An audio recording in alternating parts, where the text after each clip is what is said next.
Hey guys, and welcome back to Quality Shot Tennis. Today we've got Jannik Sinner versus Felix AUGER ALIASSIME going on in the U.S. Open semifinals. It is a second time that they're meeting over the last few weeks. There was a one-sided meeting that they had in Cincinnati, which makes Sinner a big favorite, no doubt about it. Also, Sinner hasn't lost a hardcourt Grand Slam match since 2 years ago here at the U.S. Open, where he lost to Sasha Zverev in 5 sets. 5-set loss to Zverev at the U.S. Open. But since then, he hasn't lost. Obviously, Sinner just winning Wimbledon. He hasn't won a title this year outside of Grand Slams, but he won Australia. He won at Wimbledon. And, yeah, he's trying to meet Carlos in the final for what feels like the 10th or 11th time in a row. I think it would be their 5th big final consecutively. So it should be interesting. Felix is playing awesome. He had the same comeback against de Minaur that he had against Zverev. He was down a set. He was down a set point in the second set, in the tiebreaker in the second set against Demon and Zverev. 2 great wins for him. Also beat Rublev in straights. It feels like he's turning a new leaf, playing really mature, just solid tennis, which feels different from the tennis he was playing in Cincy. Like, quarterfinals in Cincinnati is a good result, but the tennis he's playing this week is definitely good. The problem is that no one, including Novak Djokovic himself, by his words, are playing the level of Sinner and Alcaraz. In fact, to me, it feels like these two are worlds and worlds and leagues above everybody else, which is fascinating. Like, it might be historic what these two guys end up doing between two players dominating the game, even compared to the Big Three era. That's what it feels like. To me, we're getting so far. Their level is ridiculous. So that's what it feels like to me. Let me know who you guys think is going to win. Hey, Joseph, good to see you. It's been a minute. Good to be back. Hello, Brishali, a bunch of other people in here.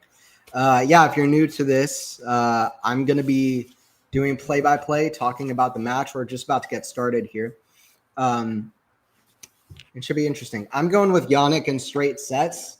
He's dropped 1 set so far in the tournament. That was to Denis Shapovalov in the 4th round, I'd like to say, to Denis Shapovalov. And actually 3rd round, I think. I think Bublik was 4th round.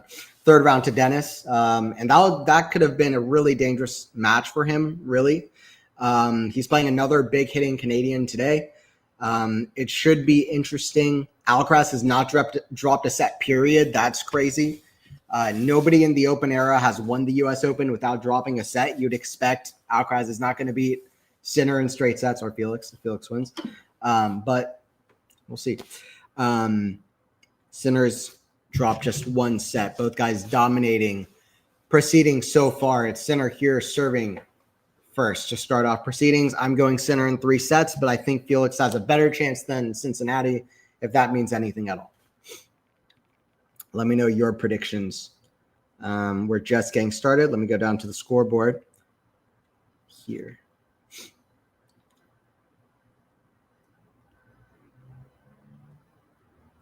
Cool. All right, Sinner serving here at 15 love. Backhand Felix goes to the forehand of Sinner. Back to the backhand of Felix. Cross court, backhand of Sinner. The backhand of Felix, forehand of Sinner. Go forehand to backhand. Sinner aggressive, comes to net, finishes off. Overhead smash, 30 love. 30 love here. I don't know what's going on with the scoreboard here. Trying to figure this out. I don't know why. It looks as if the scoreboard is just stuck at 0-0, which is really not the score. So I'm trying to figure that out.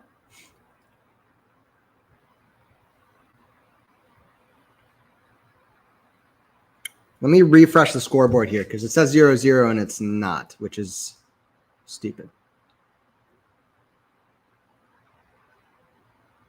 Let me reset that scoreboard.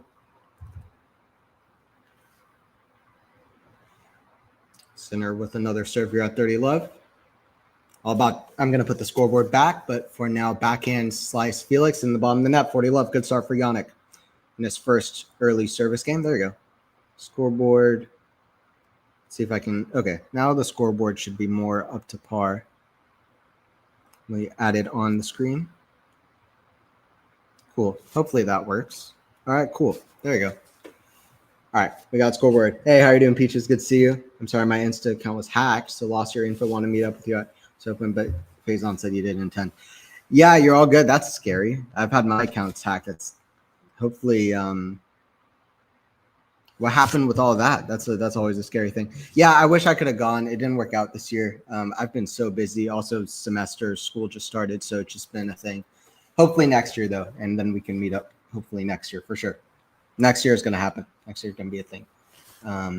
Hopefully with media credentials too, but we didn't get media credentials for US Open this year. Yeah. It's been a minute since I've streamed. I think last stream I did was Canada final. But yeah, things have been crazy, honestly, a little bit. But I'll be doing another New Tennis Era podcast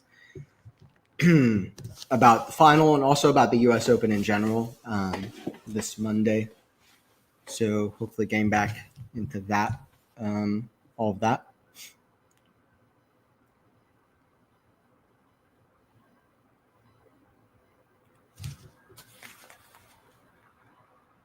Sinner in his route so far has beaten Musetti, Bublik, Shapovalov, Kopriva, and Popyrin.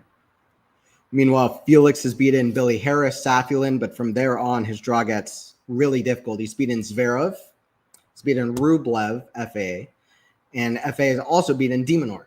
Zverev, Rublev, and de Minaur. Those are great wins for FA. So he's definitely shown a strong level. FA is actually 2-1 against Sinner, but those two wins were both in 2022 before Sinner became a consistently top 10 player in 2023, where he definitely picked up his consistency by that's when he became the player they became, really pretty much after the Australian Open that year, but especially in Beijing is where things just seem to completely turn around. Love 30 here at 0-1. Felix would love a strong start here. Sinner's not going to make that easy for him. Felix got to go big. I think there's no way around that. He's got to go big. And I don't know what you can do against Yannick, honestly. But, yeah, we'll see what he can do. It is good to he needs to take some courage from Amanda Anisimova, who lost 6-0, 6-0 to Swiatek and then came back around and beat her. That was an amazing match, by the way. Anisimova against Osaka yesterday. I got a chance to watch most of that. What a privilege to watch both the semis on the women's side yesterday. Both awesome matches. What a day for sports. Just the women's semis yesterday. Great stuff. Backhand Felix goes to the backhand of Sinner. Forehand back to the forehand of Sinner, cross court. Short from Sinner. Felix attacks. That's in. Big forehand, but it goes out that one. Could have taken him a little bit off. He was actually in control of the point. But that's the thing about Sinner. It's just he has this quality where his defense turns to offense so quick that it's just crazy. So you do get scared. 15-40. I don't know about scared, but it's just very difficult to not. You almost need to rip every shot. So that's what Yannick does. Just about.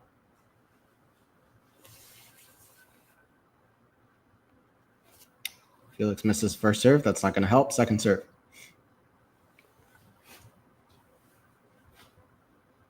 Wearing my Panko shirt. Nice. It was fun. I was at the drama match with Townsend and Panko. That must have been crazy, Peaches. Wait, tell me about that. Yeah, that was the most famous thing that happened this whole tournament. I think people are talking about the most. Forehand to forehand of Sinner, forehand of Felix. The forehand of Sinner cross. That's going to go out from Yannick. Felix fighting here. Another break point to save.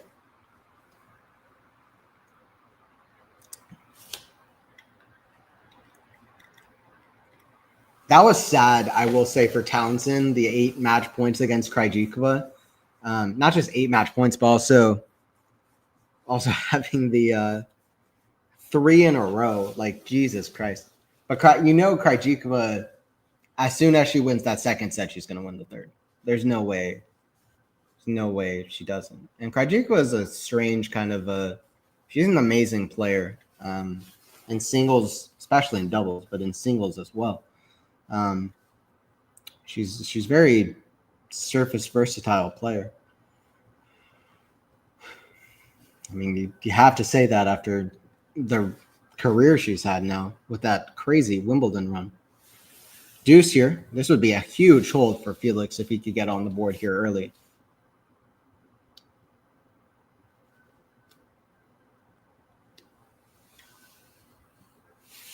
This is maybe Felix Auger-Aliassime playing the best tennis of his career so far.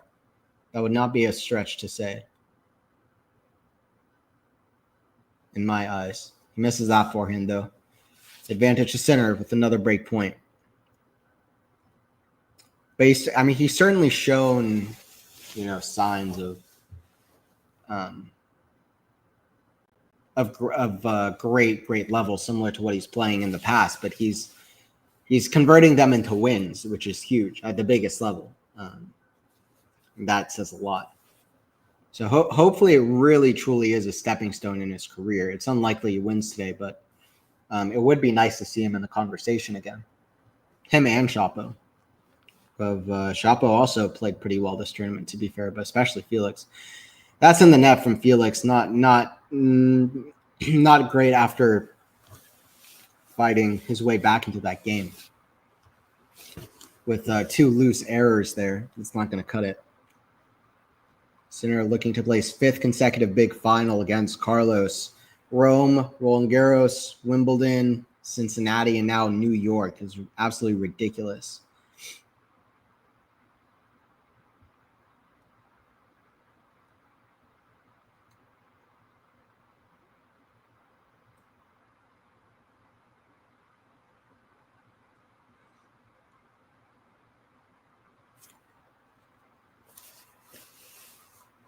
Forehand Sinner goes to the back into Felix. Sinner slides, gets that one. Good defense, Sinner volley. Oh, what a point! Sinner runs. Oh, what a shot from Felix. You just have to do so much to win a point against Jannik Sinner, and then guess what? You've got to do that 72 times to win this match. You've got to win it. You've got to win 24 points to win a set, 48 points to win 2 sets, 72 points to win 3 sets. And if you can do that 72 times against Jannik Sinner, guess what? You maybe win the match. If Sinner also wins 72 points, it's not clear. But that's insane. That's insane what you have to do against Sinner. That was an extremely impressive low ball Sinner hit on defense, sliced low. Felix managed it well. He's got good net skills, I feel like. I've always felt like Felix has great potential at the net. Always have felt that way. Forehand big. Felix defending. That's going to go in. Lob. Interesting. Smash. Felix is there. Ooh, that just misses. I like this defense, though, from Felix. He's making Sinner hit balls. Come on, Felix. Let's go. You're doing Sinner versus Aliassim. Assuming that's not your real name.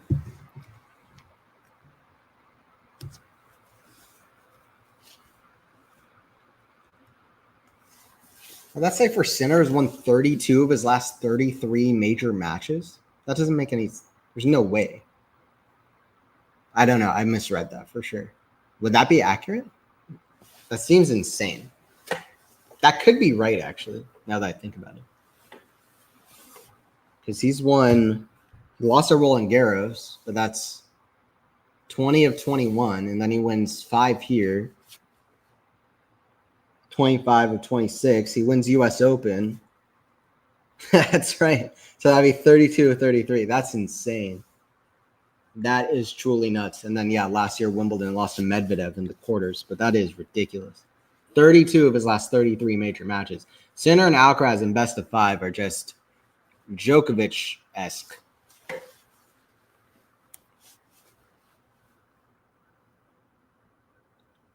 By the way, how often does somebody beat Djokovic in straight sets on a hard court? Best of 5. Impressive from Alcaraz, especially because Djokovic he's playing well. He's playing better than anybody at slams outside of Sinner and Alcaraz. There's no question. It's not even close. Beat Fritz, Zverev, even beat Alcaraz this year. But he's just, at this point, it's Sinner and Alcaraz have separated themselves. Sinner has won 32 consecutive service games. That's a good stat for him. Doing so, he saved 10 break points. 40-15 now. Big serve out wide. Yannick is AI, as Bublik put it, quite well. 3-0. How you doing, Joseph? Good to see you. I know. I was assuming it's not really his real name. We're all over the place. Yep.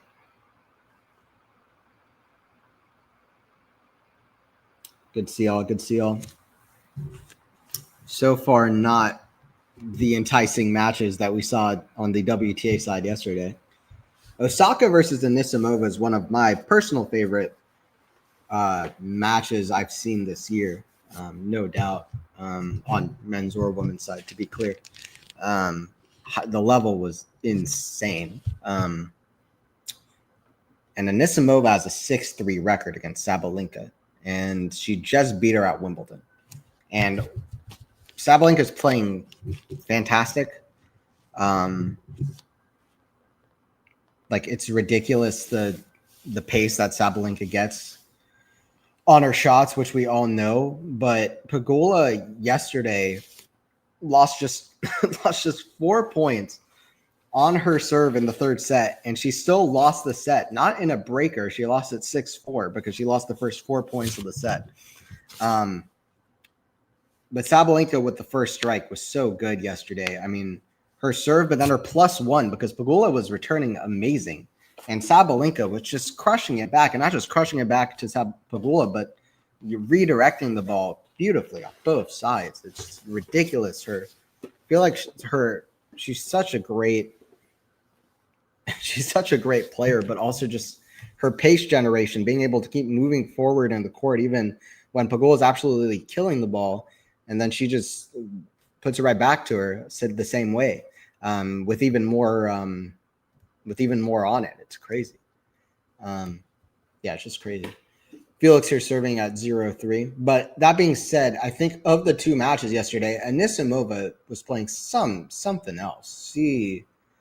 Of the two players, Anisimova was stronger yesterday, and she has the winning record over Sabalenka. So all in all, and Anisimova does a little bit bring a different style of play than Pegula does. I think every matchup's different. I think if Anisimova, Pam Shriver said yesterday, if she believes she can win the tournament, then she's going to win this tournament. If she believes she can and will win this tournament, she will win this tournament. I don't think it's that far from the truth. I think if she plays the same level she did yesterday and Sabalenka brings the same level she did yesterday, and if she brings the belief, I think Anisimova will win the U.S. Open. We'll see. But I'm not sure really which way it's going to go. I don't know how much that has to do with the way Anisimova showed up in her first slam final. I think, Sabalenka's won 3 slams, and Anisimova hasn't won a slam. It'll be interesting. Also, Sabalenka's won the U.S. Open, which is also important. But I would pick Anisimova. The winning head-to-head is one of the most important stats to look at, and 6-3 against Sabalenka is no joke at all. 15 all here at 0-3.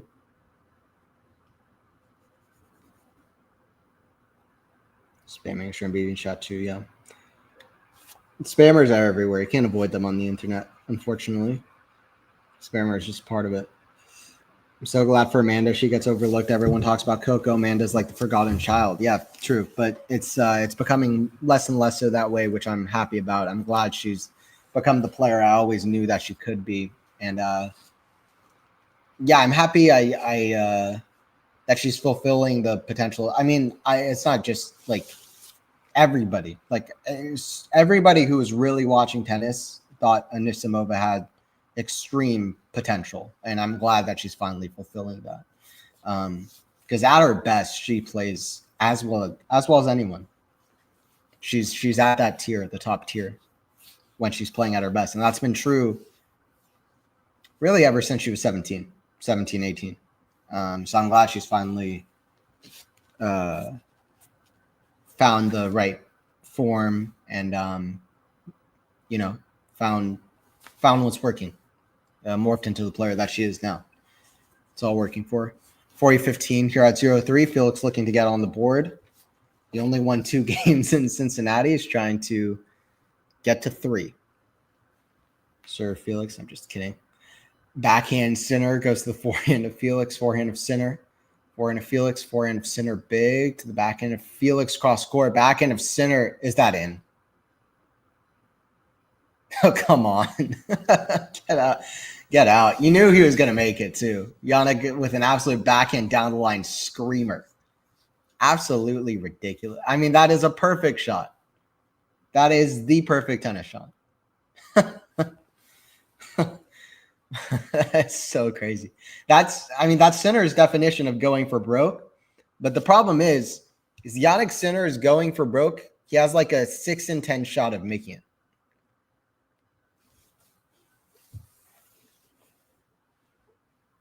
That was ridiculous.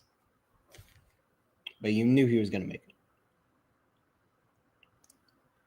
Forehand, up high to the forehand of Sinner. Forehand of Felix, inside out. Now inside in to the forehand of Sinner. Hits across court. Felix defending. Forehand to the backhand. Felix is playing well, really. Backhand, that's in the net, though. But Sinner is just an alien, and Felix is one of the best human players at the moment. So the alien's winning. Deuce. Yes, me too. She has beaten all of them tomorrow. She has to control her nerves. Yes. 100%. 100%. Sinner, by the way, with Djokovic is the 4th pair in the Open era to make semifinals of all 4 majors in a season, which I find interesting because you don't really think of them as, Alcaraz has made 3, obviously. 3 of them have been finals, but in Australia, he loses to Djokovic. But you don't really think of Sinner and Djokovic as the pair of players kind of dominating the year. Djokovic hasn't made it out of the semis. But the fact that Novak's done that 7 times, which is making the semifinals of all 4 majors in a single season, he's done that 7 times, including now at 38, is going to go down as one of the most unreal. I don't know if it's going to go down as it, but it should, as one of the most unreal tennis accomplishments. Not just like him. You could probably put 10. Djokovic is the greatest player of all time. You could probably name 10 even more impressive accomplishments than making 4 semifinals at 38. Maybe it's number 1, some people would say. And I kind of understand that too, because it is amazing. But what's truly amazing is doing that 7 times. It's ridiculous, really. It's hard to even think about. That means just through that, you've made 28 semifinals of Grand Slam tournaments. I think Alcaraz made his 9th semifinal of a Grand Slam now. For active players, I think that's the most outside of Djokovic. Maybe Zverev with 9 or 10. That's 28 just with the years you're making all of them in a single season.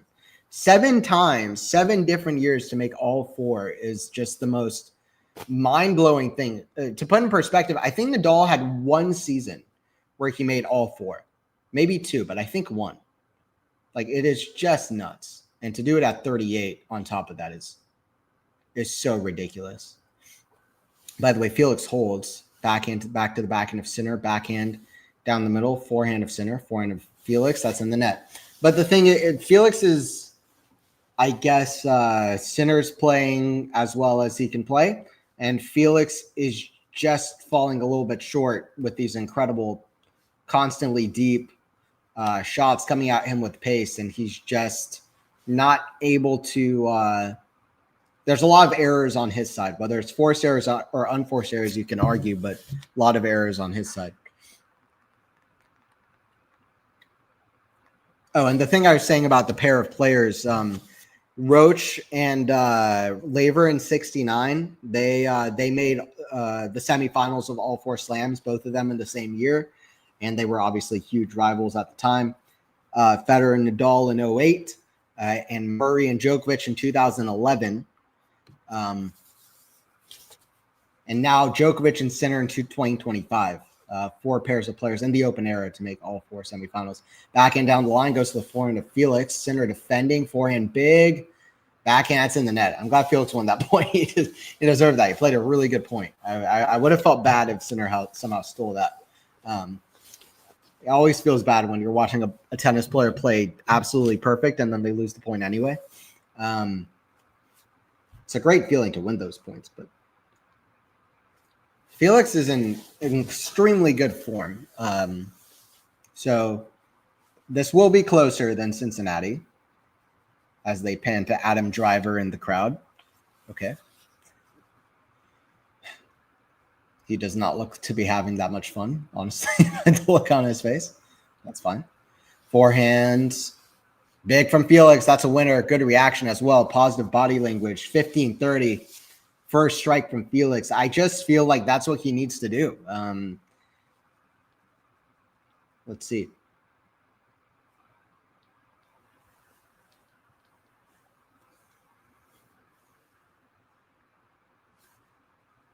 Of course, I keep comparing Sinner to a robot, but earlier this week, Sinner says, well, I'm not a machine after the Chapo win.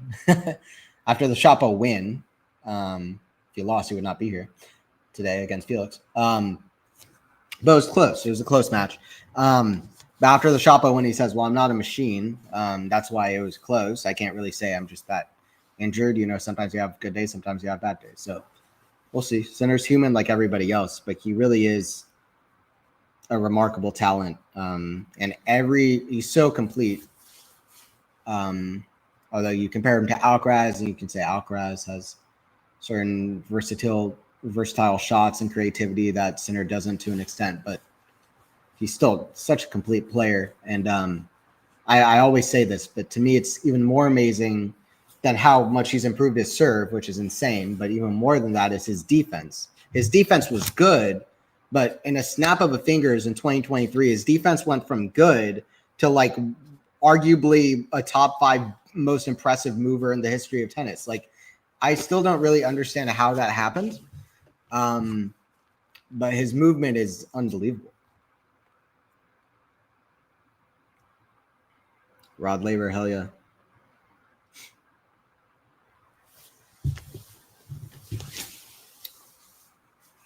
Yeah, one of the great Aussie player that's kind of become one of the top legends of the game forever.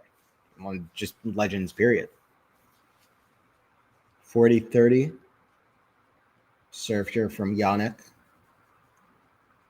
It's in the net. Felix has second serve to work with. 40-30 on Yannick's serve. Just one break. This is, as funny as it sounds, this is a point where you want to see Felix step up. It's going to be a double fault, so it's deuce. This actually could get interesting here. But this game.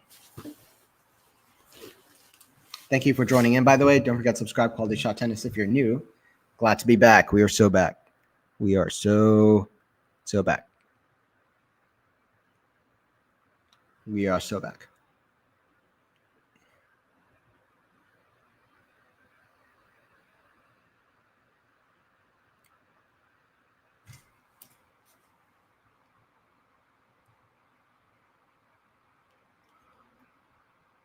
Serve is out. Sinner not making first serves. It has shown up today with a high level, which is good. And I jinx him as he hits a return into the bottom of the net off the second serve. Advantage to Yannick.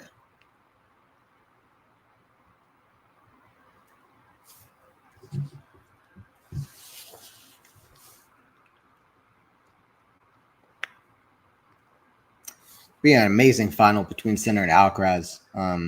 Honestly, both of them splitting the last two Grand Slam finals, that would be a battle for world number one. Alcaraz hasn't been world number one barely at all in his career, which is amazing how little he's been world number one, honestly, in my book. Backhand, cross court, goes back to the backhand of center, ridiculous.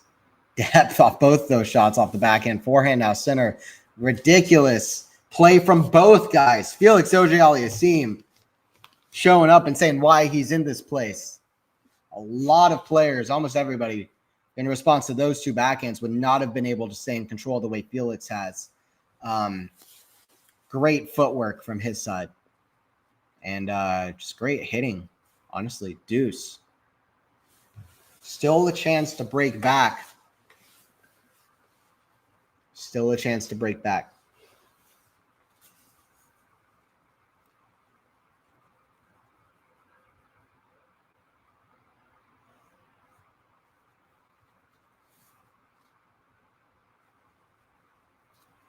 I believe this is still just the second semifinal at the U.S. Open in Jannik's career. He's only made the final ones. I believe that is the case. But obviously in 2022, he loses to the eventual champion in Alcaraz in what is one of my favorite matches of all time, that quarterfinal. Epic. That I always hype up. Probably too much. I'm just kidding. You can't hype up that match too much. There's no such thing as hyping up the 2022 U.S. Open quarterfinal between Alcaraz and Sinner too much. And amazing battle that's just a show of what's to come, and we're seeing that unfold now with Sinner and Alcaraz. Forehand from Sinner. That's going to go wide. That, I think. Yeah. No matter what Sinner or Alcaraz hit, you just like almost want to assume they made it. Deuce. Men's side pretty boring, but the girls have delivered. I mean, honestly, you're not wrong in terms of for the general idea. You're kind of right. This today has so far been nothing compared to yesterday. Nothing. Yesterday was amazing, and the women's tournament has been really interesting so far. Anyway, but Sinner and Alcaraz will deliver in the final, and we know that for sure. Felix is playing well, though. Let's be honest. Felix is playing really well.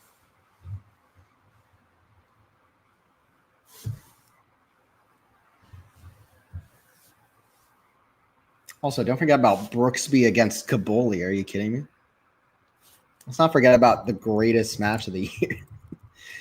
It's fun, but it's funny. It's like the best matches of the tournament on the men's side are like random matches in the second round, and then you have Osaka against Anisimova playing some of the highest level tennis you'll see in a minute. In the semis, following what was an amazing match against Pegula against Sabalenka, a rematch of last year's final as well. So the women are killing it. There's no doubt about it. Also, great storylines. That was part of the reason Osaka Anisimova was so great. The storylines. Also the storyline of Anisimova beating Swiatek in the quarterfinals, which was high level on both sides. It wasn't particularly close, but the storyline was as good as it gets. So with the vengeance storyline, so definitely killing it. Hey, how are you doing, MJ? Good to see you. WTA has been better for years. ATP is so predictable. You're not wrong. You're not necessarily wrong. I kind of agree. I've been pretty bored watching the US Open. I'm almost done with today's tennis. I've been pretty into it, really, to be honest. Are you at US Open? I am not. I was not able to go to New York this year. I went to Winston-Salem a couple weeks ago. I got to see some cool matches, which was fun. I got to see a lot of great players practicing. I saw Bernard Tomic practicing. That made everything worth it, no doubt. Yeah. I would go, listen, I live in Georgia. I would go to Winston-Salem, North Carolina, and fully from my pockets, and, spend all my money just to see Bernard Tomic practicing. Made it all worth it. But I didn't know if it was him because he was far away. And then I saw him hit one forehand, and then I was like, okay, yeah, that's him. Because he has the weirdest game. Like him and Dolgopolov back in the day, and maybe like Jerzy Janowicz as well. Like those guys have some of the weirdest games I've ever seen.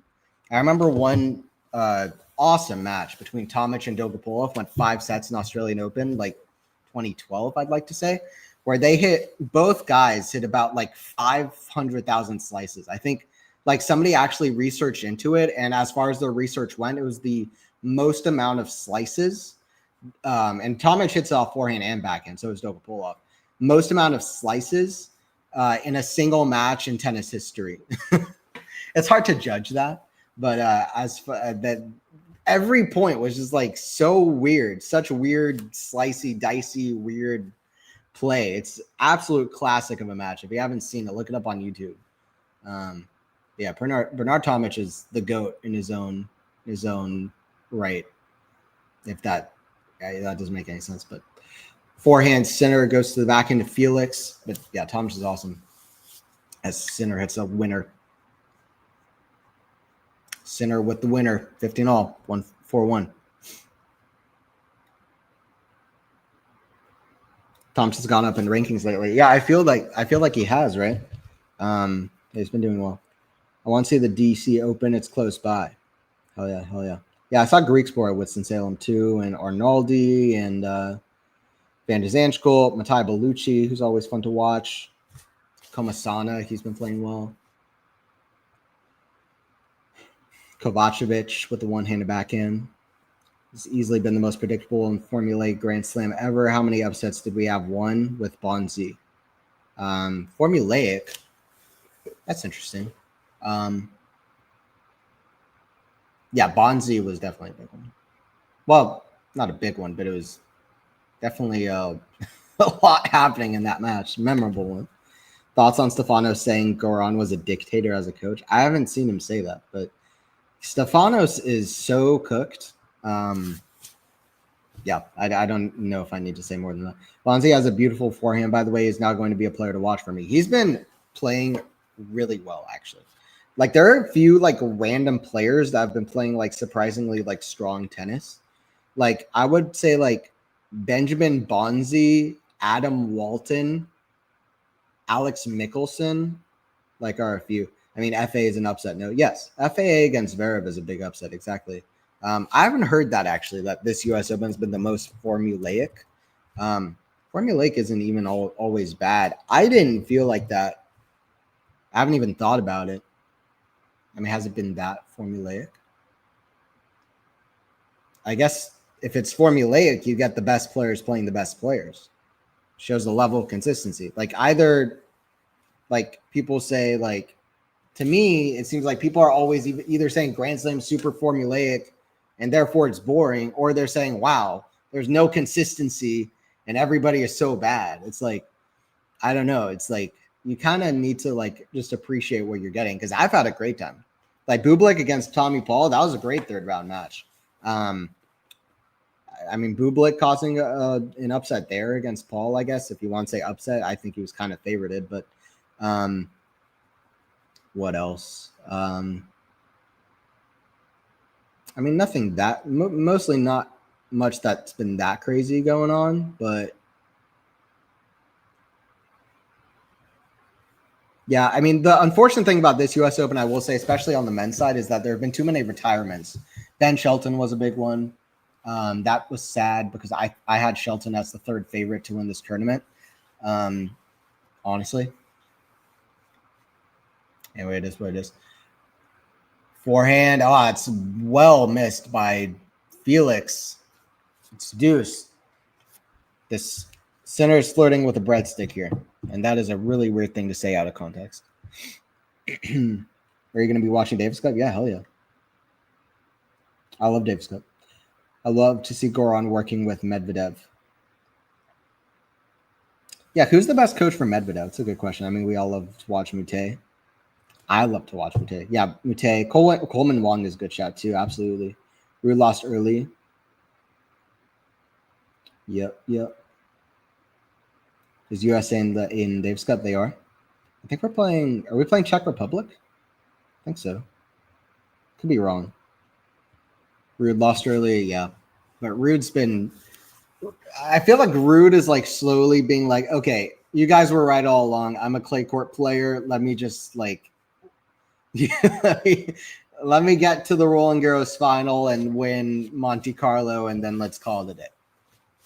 And then when we get to the grass courts, I'm going to be at the U.S. Open. And by the U.S. Open, I mean golf course. I'm going to play golf. I'm retiring. I'm playing golf. Hit me up when clay comes. Which is fine. I just would like to see Casper Ruud win the French Open. And then I think it's been a successful endeavor. I think tennis has been successful for him. It definitely has been anyway. I'm obviously joking. But I want to see him win the French Open. Because I feel like that would kind of, if you win a slam, then you've kind of proven yourself. And I think he's capable of winning a slam on clay. To me, he's a top 5 player on clay court. He wasn't healthy at the French Open, like literally this year or last year, which I find extremely annoying. It's just true. That's facts. He was not healthy at either this year's French Open or last year in the semis last year. Forehand. It's going to be out from Yannick. Back to deuce at 1-4.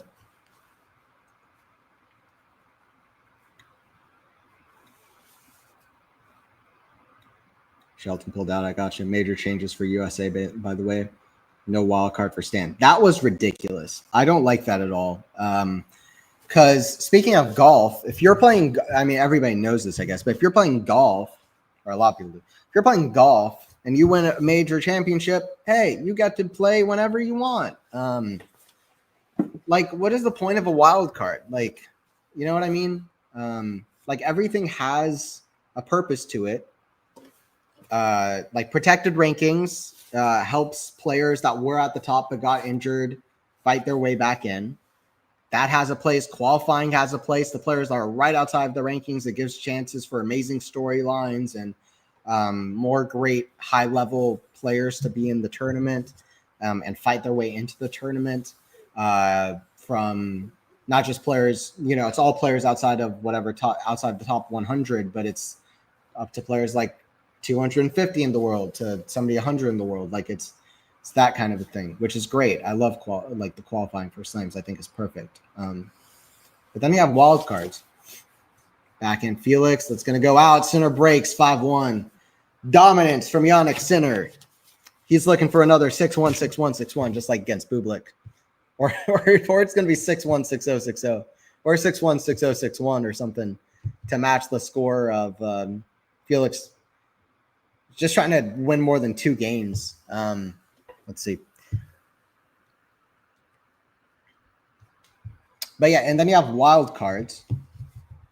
And wild cards, essentially, what are wild cards, right? Like wild cards to me are, I mean, there's a lot of reasons for it, but to me, I think above anything, the most important thing that a wild card does is, hey, a tournament is trying to put on a good tournament. What is a good tournament? A tournament with high-level players, but also a tournament is something that brings crowds in. You know, you want to bring crowds in, make the atmospheres exciting, get, you know, successful tournaments so you can have it again next year. And for tennis to succeed, like that is what a wild card is. Like if a player is good enough to be in the draw, they can work their way up the rankings. Like they can work their way up. So to me, a wild card above anything, if you have won a slam before, you should be able to be in the tournament. To me, it's straight up. If you've won that slam, like if you've won that slam, you get to play that slam literally if you're 85 years old, because that would be so entertaining. If Stan Wawrinka at 85 years old is trying to play the U.S. Open, everybody would be at that match, even above Sinner versus Alcaraz final. Everybody's going to watch 85-year-old Stanislas Wawrinka get demolished. That is just what's going to happen, because that would be so beyond entertaining to watch, like with your friend at the U.S. Open. And that's the point I'm trying to make. But I think if you've won, I think that in all seriousness, that brings like crowds in. And it doesn't happen that often that it's even a conversation. You have like Stan Wawrinka, you have Venus Williams. There aren't that many kinds of, like, not every slam or like Yvonne Lendl or I don't know, like Peter Korda going to play the Australian Open. So I think, you know, if we could just have it where, okay, if they want to play a slam, maybe a limit of like 4 past champions can get a wild card for a slam, but they get in. You know, like that would be, I think, the ideal scenario, I think. But to deny Stan, who's also playing good tennis, by the way, not amazing tennis, not like he once was. Sinner wins the set, by the way, with a flawless service game, quick service game, getting a lot of first serves, just rolling out the momentum. 6-1 for Sinner. But if you get Wawrinka, who's been playing well, like he's had good wins this year at challenger level. He's won a match at ATP level, which is not much, but he's won a lot of good matches at challenger level, beating Kazao earlier in the year, other good players. So to me, and he's made some finals of 175 challengers and other stuff. So I think to deny him is a big, big, big mistake, because he's also a fan favorite and a flashy player. It's good to see Venus. Yeah, and she got to the quarters of doubles. Yeah, the battle of the sexes with Kyrgios is interesting, by the way. What about Rune? He looked promising. Yeah, 100%. Holger Rune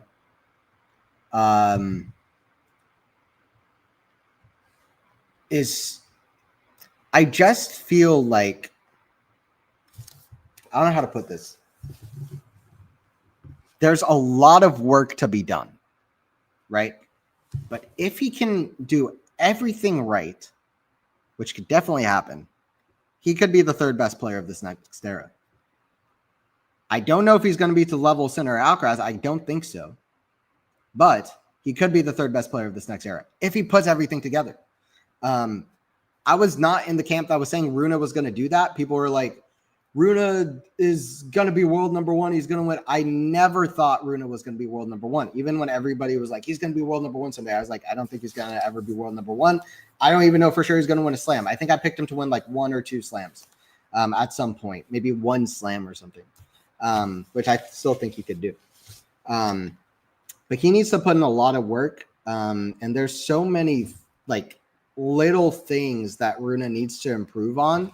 And it doesn't feel like he's on an upward trajectory to improve those things. But he's such a talented, complete player.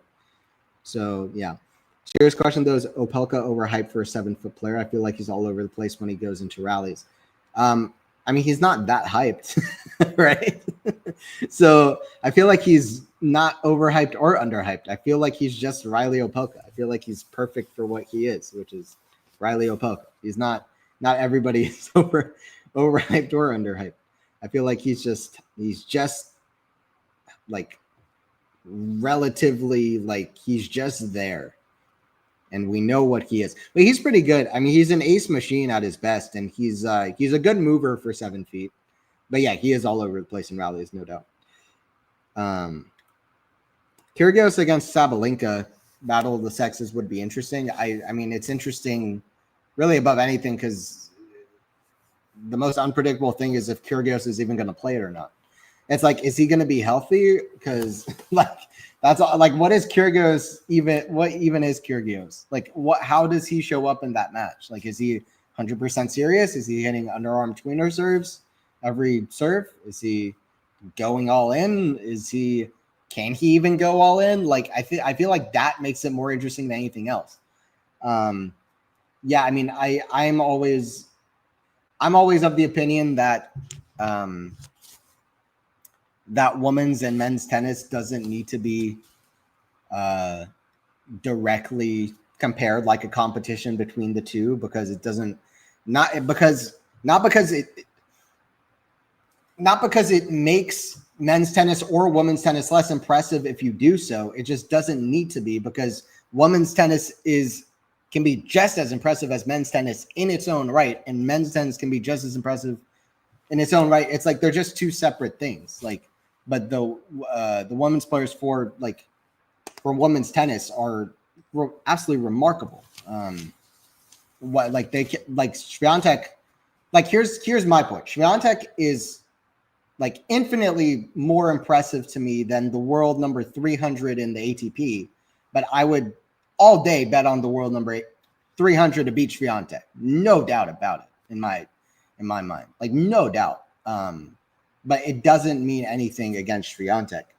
But it's just being realistic. And Serena was kind of, when she's talked about Battle of the Sexes, she said the same thing. Women's tennis is amazing in its own right.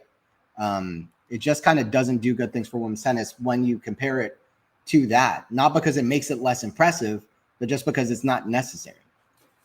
But yeah, I think it's interesting though. As a novelty, it's interesting. But I think it's interesting above anything because I have no idea how Kyrgios is going to show up to the match. Did Cam Norrie fumble when he was a breakup against Novak? Cam played Novak 7 times, lost. Yeah, I think Cam did. Actually, I think Cam had a reasonable shot in parts of that match, so I think he did fumble a bit. But it reminds me of Wimbledon, the semifinal that they played at Wimbledon. Norrie was actually up a set in a break, completely outplaying Novak, and then he kind of fumbled a break in the second set. If he doesn't lose that break, it's kind of you kind of don't know what's going to happen. And that Wimbledon actually wasn't worth points. So Norrie could have gone way up there. Like Norrie could have been number 3 in the world. Beats Djokovic. Gets to the final. Never know. Fritz played Novak 11 times. Yeah, that is insane. Novak being 11-0 against Fritz is absolutely insane. And Fritz has never really been that close to beating him, which makes it even crazier. Sinner misses that shot. I think FA has won every single point this set. I could be wrong so far. Love 30. Not a strong start to the second set for Sinner. It's actually pretty much a carbon copy of Cincinnati, where almost the same. Sinner won 6-0 in Cincy, completely one-sided, and then Felix got off to a great start in the second set, got up 2-0, looked like he was turned a new leaf, and then Sinner won 6 straight games. Sinner with the serve here at love 30. Yeah, but to me, of all the youngsters, I still kind of have my eye on Menzik. I know, like, mentally in the big moments, he's not really shown up.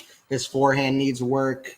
There are other things that you compare to young guys, variety, all-court game. But I think Menzik is a guy that just how do you put this? He just has that X factor to me. He just does. He has this talent and ability to show up sometimes that just catches me off guard. He has great athleticism, amazing serve. His serve is fantastic, and he can still improve so much. I think he's going to do it. I still back Menzik, and I really liked his run in Miami. I don't know if he's going to be the most surface versatile player of the youngsters, but I still think he could be. I mean, we'll see. I think I still have my I'm still backing Menzik. I still quite like Jakub Menzik. It's love 40, by the way. Felix has 3 break points, so I'm going to focus in on this match here. Menzik has a beautiful serve, 100%. He's the young guy outside of Sinner and Alcaraz I have my eye on. Felix misses the return. 15-40. Thanks for joining in, by the way, tennis fan.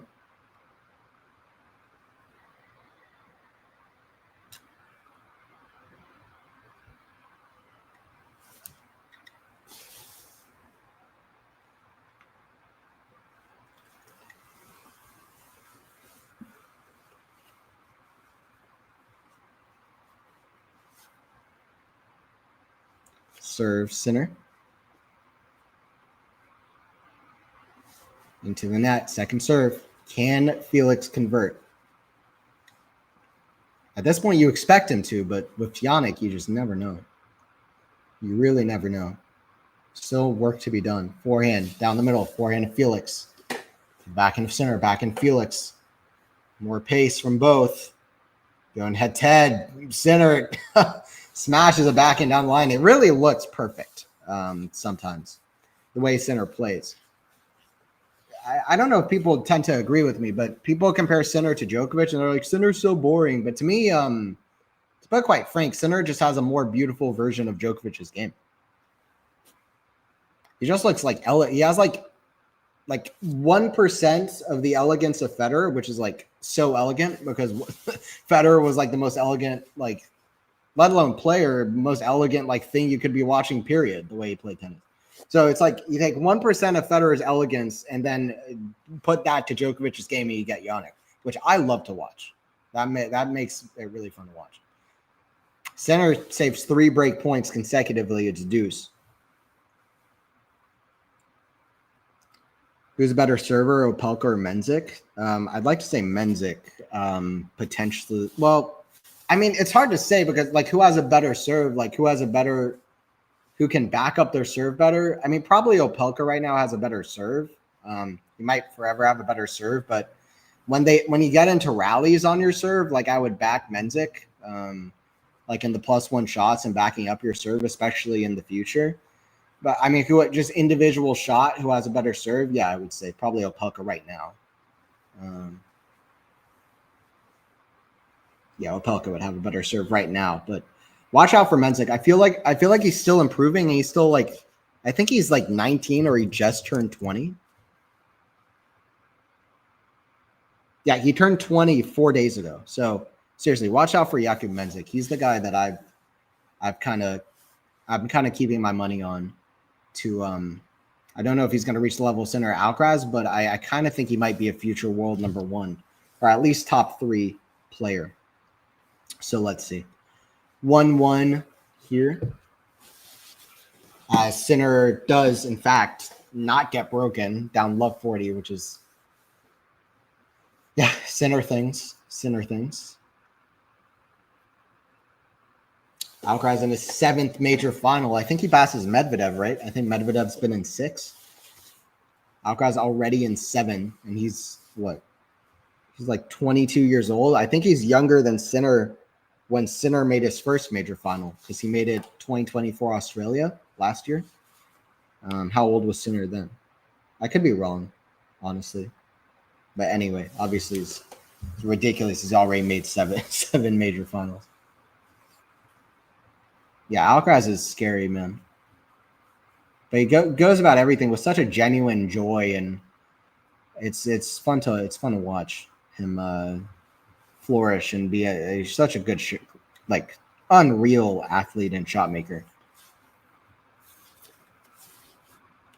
He's arguably the best athlete that we've had in the men's game. We'll see how his longevity stacks up, but he's already built a legacy for himself that's going to last, even if he hung up his racket today.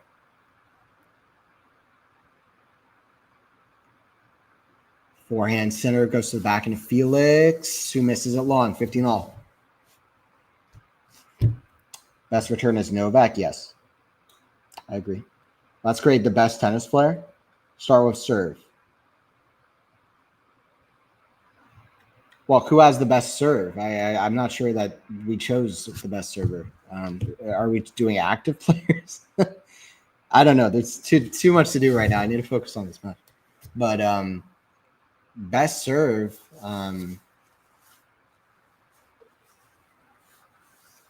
It's actually hard to say right now. But Zverev comes to mind, objectively.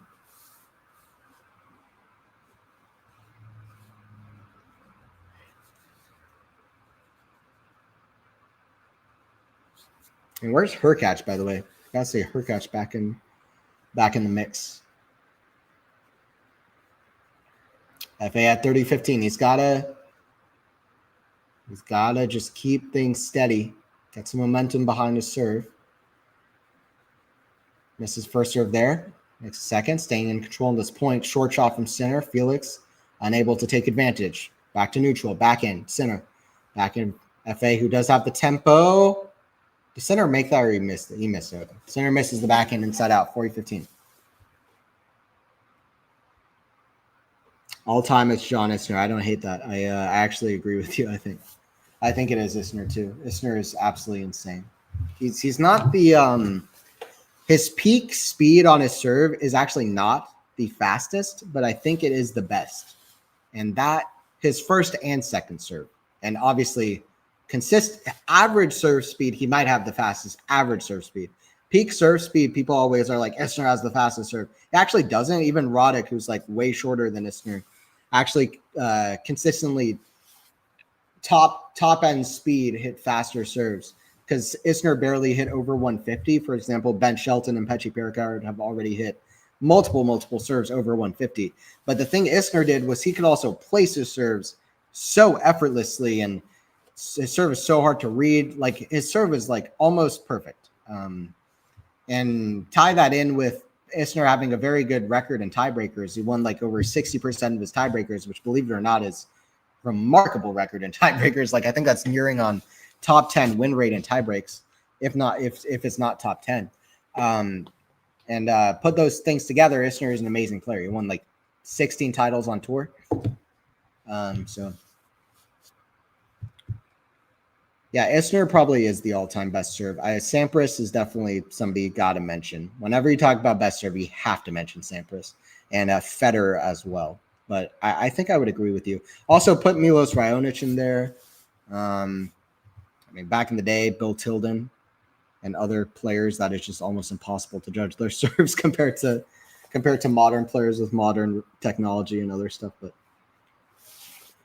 yeah, to me, I would probably say Isner too, honestly. If I'm building the perfect player, like I would be like Monfils speed, Isner serve, or Monfils speed and athleticism, Isner serve, Federer forehand or Nadal forehand. But I'd probably go Federer forehand, Djokovic backhand, I would do like McEnroe volleys, and then I would be very happy with that player and just see like against any other player in tennis history, like. That player would win 47 slams and never lose a single tennis match. And that player's name is Bernard Tomic. 2-1 for F8. If that was a player, it would be Bernard Tomic. Benoit Paire best trick shots. No way. Sorry, man. I consider myself an expert on trick shots. My favorite thing in tennis is like amazing shot making and trick shots. Benoit Paire is up there. He's one of the craziest, like what he'll go for, but he is not the best. Honestly, somebody who is he is one of the guys who's very reliant on hitting frontward tweeners, which is kind of a cop out if you're trying to hit really amazing shots, which is what he was more focused on than being a tennis professional player, which is why he stands out. Like he stands out more than he is one of the best trick shot players. I would even put like Pablo Cuevas, who's deeply underrated above Benoit Paire. But Alcaraz and Federer definitely up there. Mansour Barami is definitely up there. Gael Monfils is up there. Dimitrov is underrated in the conversation. He's up there. Dustin Brown has to be up there. He might be number one if we're talking logically. Dustin Brown is ridiculous. I'm forgetting a few too, but I would put those guys all above Benoit Paire. Alcaraz might be the best. Federer is definitely up there too. He's one of the best players ever. He's also one of the best shot makers ever, if not the best. Backhand slice, the backhand of Sinner. It's going to be out. So 15 all. FA with like half a chance starting off this game. Was filth, yeah. Monfils, Mute, Paire. Yeah. Those are some.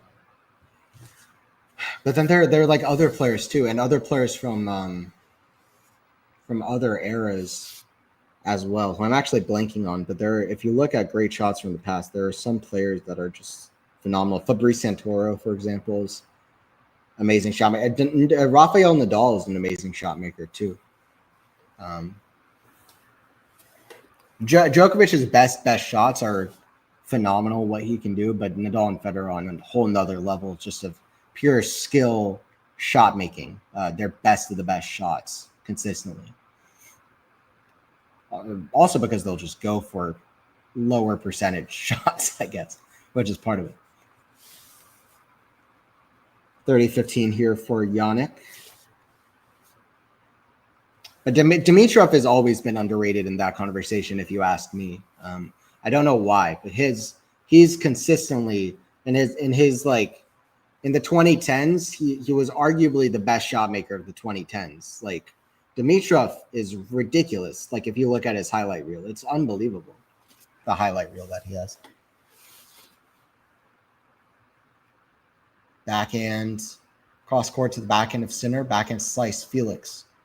Forehand of Sinner, inside out, the backhand of Felix, backhand of Sinner. Backhand of Felix, forehand, Sinner goes after it, forehand. Felix defending, drop shot, Felix runs. Oh, he got there. What a shot. What a get. Sinner got it right back, though, but amazing foot speed from Felix AUGER-ALIASSIME to get up to that. I didn't think he was going to get there. That's pure anticipation and just getting ready early. Great shot when he got there, too. That was impressive. Felix is playing impressive, and he's still only won 3 games. He's already surpassed the Cincinnati attempt. Felix could only smile. I mean, he could do more than smile, too. He could smash his racket because of the torment Sinner is putting him through, but he decides to smile. Backhand, that's going to go out. 2-2.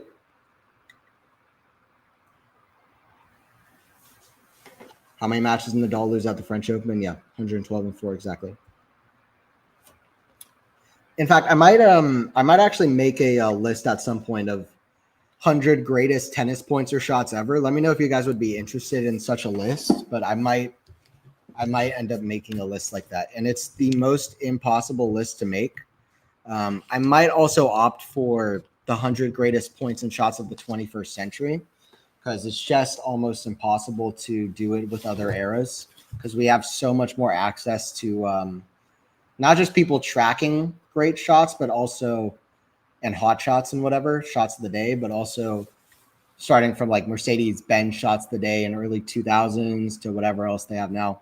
The yearly like 100 greatest shots of 2017, 2018. I think they started like mid 2010s. The ATP Tour doing, but I think at least like the best shots of the 21st century could be easier, because we have better access to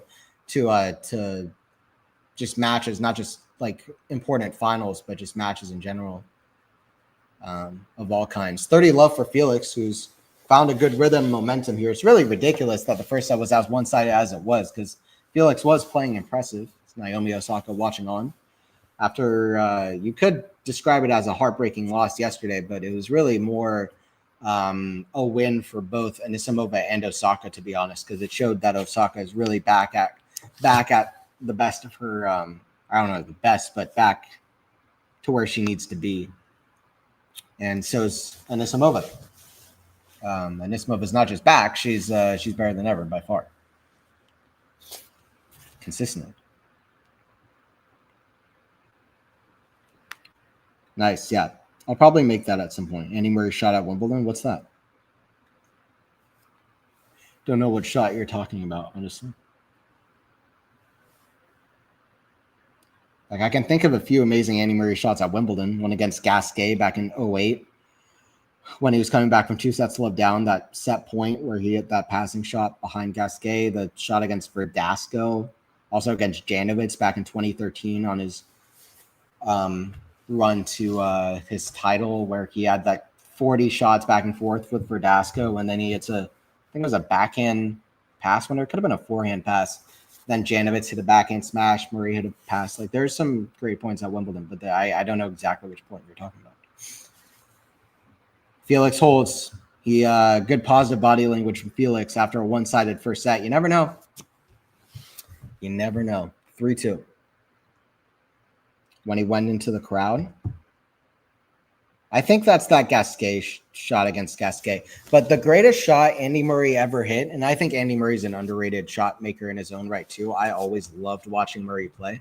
But the best shot Andy Murray ever hit, I think by far, is the around the net shot against Marin Cilic in 2010 Australian Open. Like, that would probably be pretty high on my list of great shots. I think it would also be good to have a more definitive list out there, because at least for me, it feels like there are certain shots that everybody kind of addresses as one of the best shots of all time.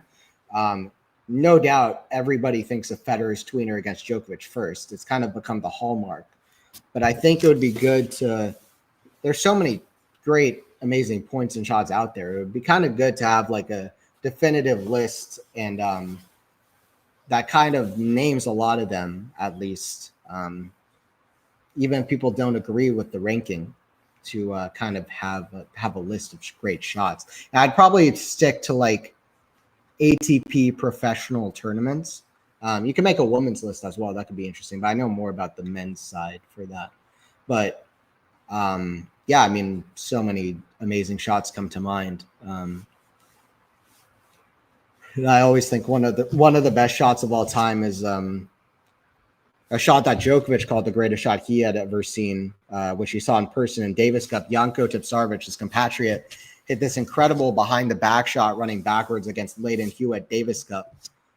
If you look up like Janko Tipsarevic magic shot against Leighton Hewitt Davis Cup 2010, I'd like to say, I think you'll probably find it. It might have been earlier than 2010, but somewhere around then. But amazing shot. That one I always think of as, that one might be the greatest shot of all time. Also, obviously, Federer's overhead off and overhead against Roddick, his tweener against Djokovic, his tweener against the Bull the year after that. Alcaraz, some shots that he's hit, even the behind the back shot that he hit this this tournament was ridiculous. That might make the top 100. I don't know. It might not too. It would probably be on the border. But that just shows how good it is. It's at least in the running. Amazing shot.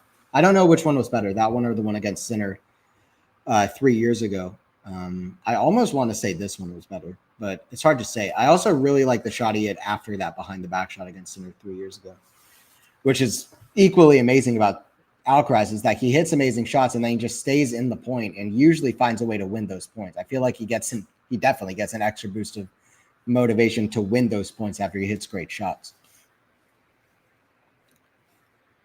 Love 30 here for, or 30 love here for Yannick. Close second set compared to the first set.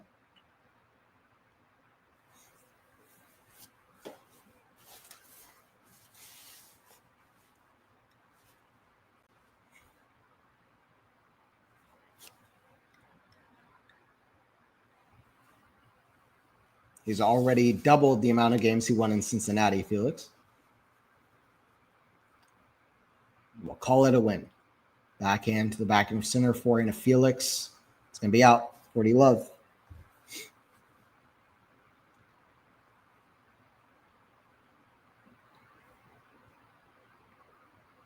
I say Sampras because it helped him win majors. It's a good argument.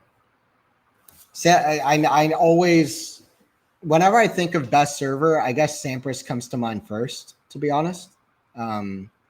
But I probably would say Isner. Like, if I had to pick one between Isner and Sampras, like, I would almost be surprised if, like, you asked Sampras, like, hey, would you, like at the beginning of his career, like, hey, would you like to keep your serve or would you like to trade it with this alien 6'11" crazy guy named John Isner who can almost hit an ace every single serve that he hits, first or second serve? I would be surprised if he doesn't take it. Like, if he's like, okay, let's switch. But yeah, you're not wrong. I mean, there's something to the, like, actually utilizing the serve to achieve the crown jewels of tennis, which are winning slams. There's something to that for sure. It's crazy how fast Sinner and Alcaraz are piling up their slam tallies. I can't even keep up. So Sinner has 4 and Alcaraz has 5.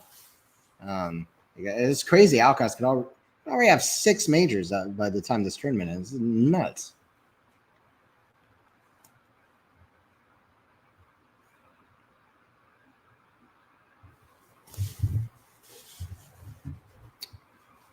$15 love for FA.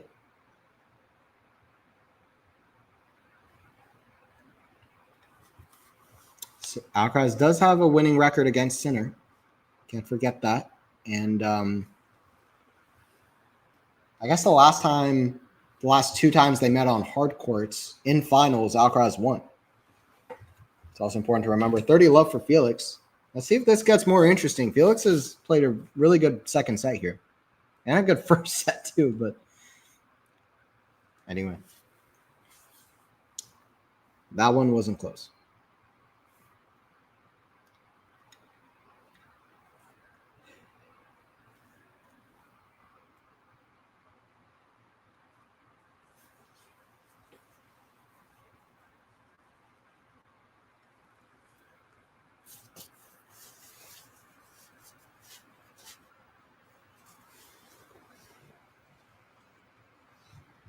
Backhand Felix goes to the forehand of Sinner. Backhand Felix slice. Forehand volley Sinner. Felix right there. Sinner didn't put it away. I kind of feel like Felix Sinner is far from his best, at least in the second set. I feel like he hasn't found his top level, which is kind of silly to say because he's up 6-1 and it's 3-3 in the second. But just for Sinner's ridiculous standards, I feel like this is not quite his best. I don't know why he went for that shot. That was pretty easy for Felix, honestly.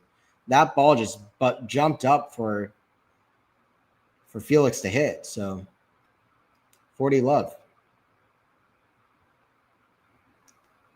Forehand Sinner. Forehand Felix cross court. Forehand Sinner slice. That's going to go out. Felix dominant on serve in this set. Great positive reaction for him as well. 4-3 Felix. Good stuff. Good stuff. Let's look at the stats here as we go to the tail end of the set. Because Felix on serve, it feels like, has lost like 2 or 3 points on serve all set.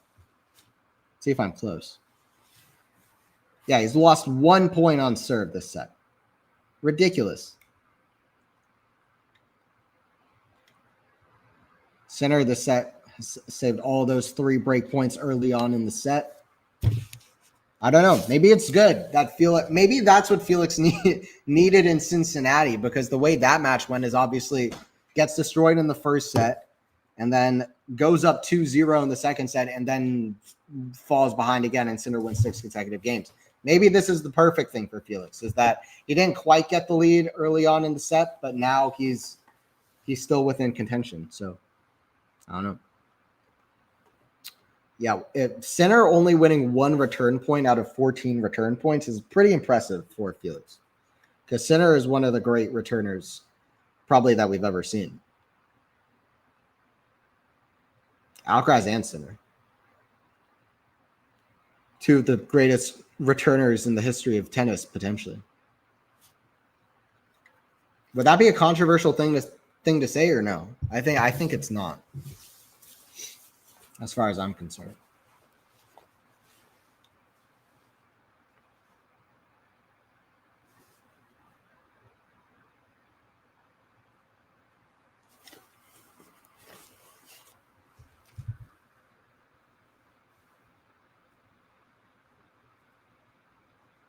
I'll say again, FA has beaten, on the way to get here, Billy Harris, Roman Safulin, Sasha Zverev, Andrei Rublev in straight sets, and Alex de Minaur. Comeback wins against Zverev and de Minaur with a very impressive high level. Sinner has beaten Musetti, Bublik, Shapovalov, Kopriva, and Popyrin. Not the easiest Grand Slam draw you'll ever see, but you would say it's been a very welcome draw for Sinner through to the final. Things might get a little bit more complicated here, though. It's love 15. FA still does have the winning record against Sinner, whatever you make of that. And he is playing the best tennis of his career. Very little argument to be made against that, really, for Felix. Serve. Sinner is in the net. He's not making a whole lot of first serves, not really helping his case. If he gets broken here, it feels like we're going to play 2 out 3 set match from then on. And that wasn't great for Felix in Cincinnati, but anyway, that would be he would like to win the set. Great forehand inside out from Felix. It's love 30. Chances building for the Canadian. Sinner is not having a good time playing Canadians in this tournament. If he doesn't play Canadian, he is dominating. But if he plays Shapo or Felix, Sinner's not having a good time. He didn't even really try for that at the end of the day. He just knew it was a winner. Perfectly struck forehand, injection of pace, racket head acceleration, jumping up to hit it, and absolutely beautiful.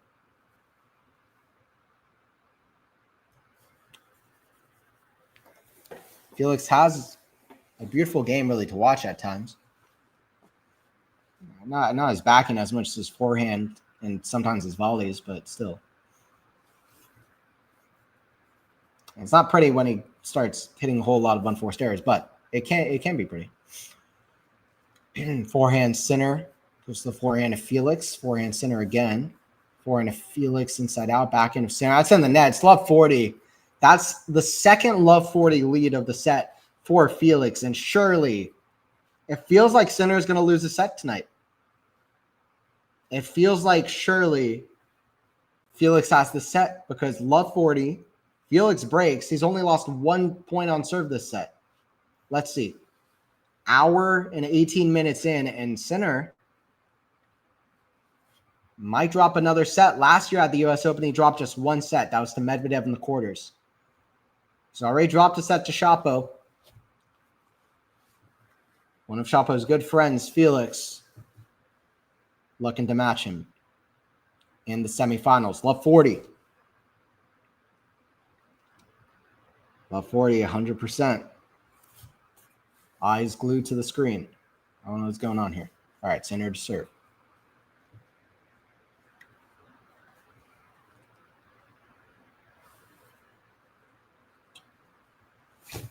Felix better convert though. You know? 15-40. You better convert this one. You know? So the thing about having a love 40 lead, it's like it's good because you have a cushion if you miss the first few, but kind of what I've learned in tennis the last few years, like you kind of want to convert on the first one, if not the second one. By the time you get to 30-40, things got real sketchy. Like any kind of lead you have, I mean, it's good you have like a cushion there, but the good thing about a cushion is that hopefully you won't need it, right? It's like it's good where you wear seatbelts to if we get into car accidents, but hopefully you don't want to get into an accident. Ooh, big forehand strike from Felix inside out. Zooming off the court, hitting the line. Beautiful shot. Reminds me of Alexei Popyrin last year in the third round against Novak with a huge roar as he hits that too. 5-3 for Felix. He's got 4 points to win on serve to seal the set. Big positive reaction. Felix taking right after Anisimova. Imagine Felix wins this, dude. That would be something.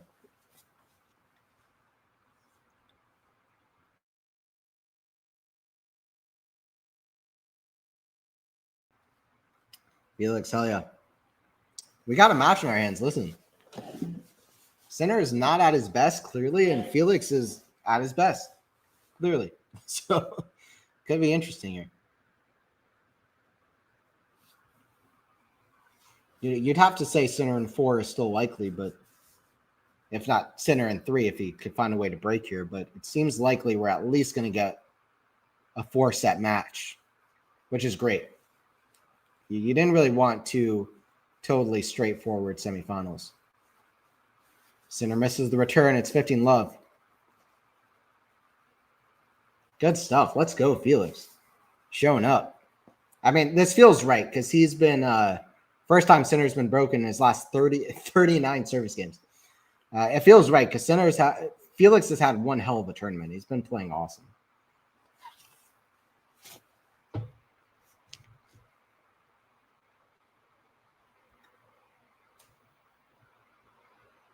Forehand Sinner and cross court. Forehand of Felix gets it. His defense as good as ever. Backhand Felix down the middle. Forehand of Sinner. Felix moving like Alcaraz. Sinner. He's in the net. Felix with the defense. One of the best defensive points I've ever seen Felix play. 30-love. Felix playing like a totally different player. A standing ovation from multiple people in the crowd. Sliding. Open stance. Slicing forehands out of the corners. Moving with really quick foot speed. 30-love. 2 points away from making this a 2-out 3-set battle starting from the third set.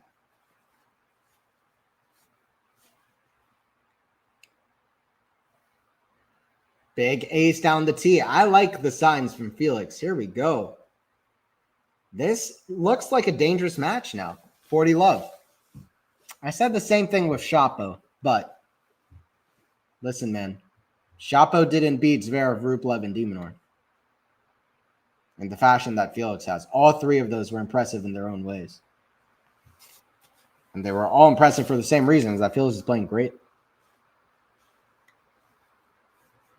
Big serve, 2 aces down the tee on either side to finish it. Felix making Sinner look human. It is set for Felix. 6-0, 6-2 in Cincinnati. It's not going to be 6-0, whatever here. One set all now. Felix making a match out of this. Let's go. Maybe Sinner needs. Yeah. Felix. All right. Felix wins it. Going to a third set. I'm going to take a break. I'll be back. Let's see what Sinner has in him to battle back. But the match is on. That's true.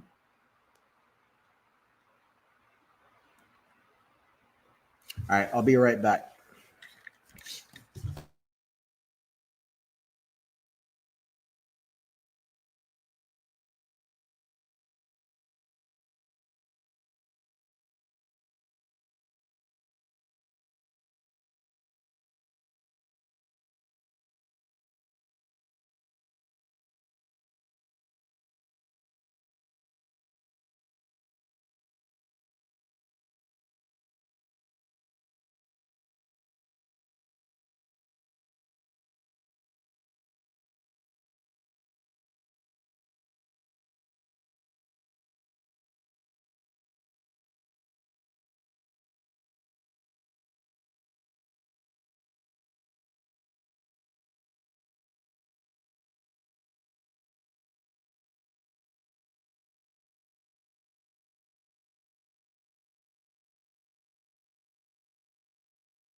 Third set is about to get underway here.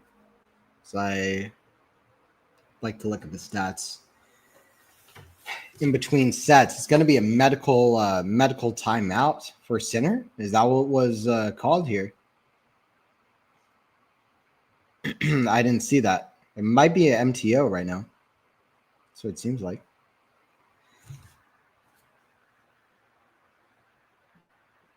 Is Sinner getting like an off-court medical timeout, or what's going on? I wasn't watching. Strained ab, they say. Well, that's what I was just saying. That you never know in these tournaments. Like you never know exactly how things are going to play out, whether it's health or whether it's something else. But there's been a lot of health concerns in this tournament, and Sinner just had a health concern in Cincinnati. I don't think it's at all really related, but I mean, you never know. But how the body adapts to certain things, but it doesn't seem related. But still, it's interesting. Sinner barely making first serves, by the way, 49%. That's not good.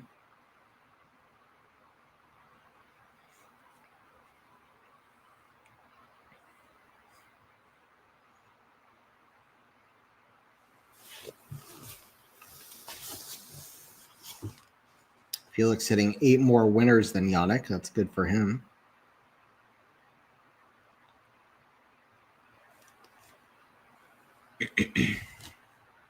Seems like Sinner's back on court. Okay. Sinner's back on court. Well, I'm hoping this doesn't end with retirement no matter what happens. So hoping Yannick's okay. But third set is getting started up underway. This is interesting because if Sinner isn't at 100%, it didn't seem like he was in the second set, to be fair. Something, at least he was very, very, very far from his best, which was still a good level, but it was far from his best. So let's see. A Sinner not at 100% against the Felix playing this well is actually quite compelling in my eyes. Backhand to the backhand of Sinner, forehand, Felix. Forehand of Sinner, cross court. That's going to go out from Felix long, 15 love. And if Sinner isn't feeling well, honestly, actually, Felix just kind of needs to keep playing his own game. It's been working. I was going to say he needs to test out Sinner's fitness, but I think Felix just needs to keep doing what he's been doing, really. Try not to pay too much attention to it if it does affect Sinner, if it completely takes over his quality of play, which I'm not sure it's going to do. But so far, certainly not at his best. Backhand Sinner right off the baseline. Good depth from Felix on the return, unable to get a couple forehands in the blue, so 30 love for Sinner.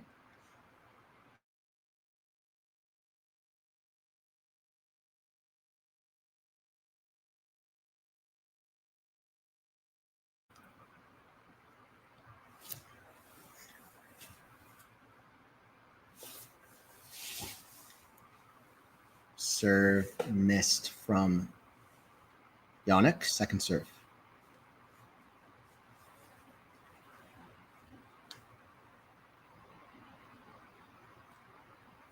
Good second serve, and Felix guesses wrong. Starts sprinting the other way. 40 love for Sinner.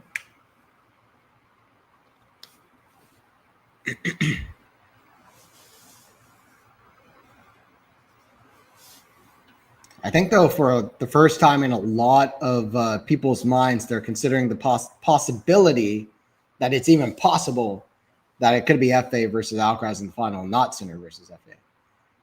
But I think help from Sinner of him not being healthy would go a long way to making that happen potentially. But regardless, Felix is playing amazing, so credit to him anyway. And we'll see how Sinner's level looks this set.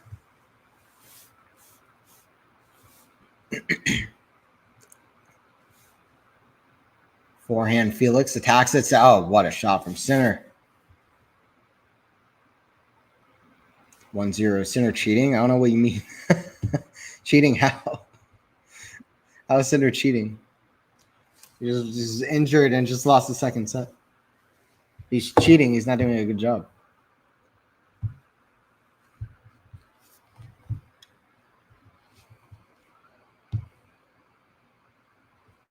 This medical timeout.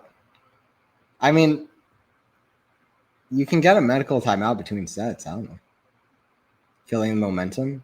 I don't think. I mean, you're saying he's like faking his injury or whatever.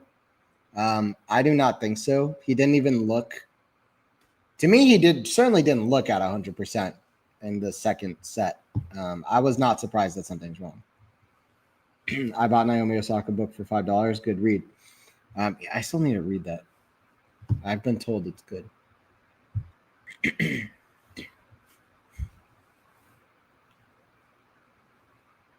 Backhand, cross court, slice, Felix.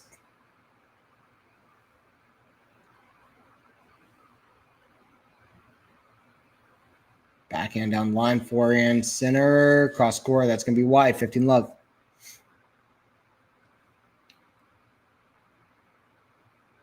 MTOs are fake outs. Sometimes. Definitely been used that way. No doubt. I think in between sets, medical timeouts, I'm much more empathetic to than if you're going to do it, you know, right before your opponent serves to stay in the set or something. Fine volley, Felix, backhand, Sinner is there. Felix is there. Backhand pass, it just makes it Sinner. Very close, but he makes it. He's won 5 of the first 6 points this third. Return set that up. Awesome width. Every shot Sinner hit was impressive. Felix did well just to stay in that rally. And Sinner had to hit a perfect winner. Felix playing at a monstrously good level, to be honest. He's really pushing Sinner to have to pick up his level big time. So this could get quite interesting. Serve and volley. Sinner backhand pass. They make it? I think he did. Sinner makes a ridiculous pass off the backhand. I think it's Felix's kind of, not Felix, Sinner's signature shot. The backhand passing shot. Particularly, sometimes he can do it so well when he's retrieving and running after a lob. Felix thought it was out. It looked out, to be honest, but it could have caught the outside edge of the line. I guess it did. It's funny, all of the shots that Hawkeye does call in that players think are out, because it's like, you imagine like if they're just playing like a regular match, like you would like a juniors match or recreationally or whatever, then, or just, you know, a regular club match, like you would call your own line. So like would 33% of, or like would 50% of the shots that a player calls out are actually like barely in on the line or something, like, you know, like according to Hawkeye, like a lot of the players are like inadvertently cheating. They're calling a lot of balls out that are not out. I think about that. Backhand, forehand of Felix, inside in, forehand of Sinner. Felix, a little bit awkward to get to it. Forehand, big from Sinner, but a great reaction volley from Felix, and that is an important moment. And a match that's already had quite a few important moments. The New York crowd cheering on Felix. They want to continue to see a match out of this. It's been good entertainment so far.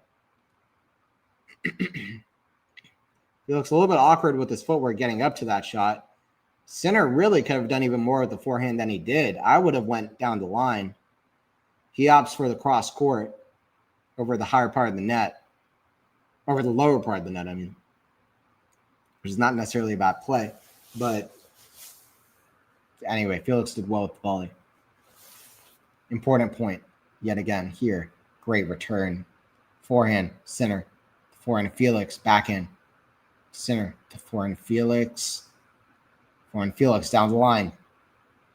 Forehand, Felix taking control of the point, but Sinner with ridiculous defense to offense. Backhand down the line yet again. It's a break point for Yannick. It doesn't look like his ab is that strained. Break point.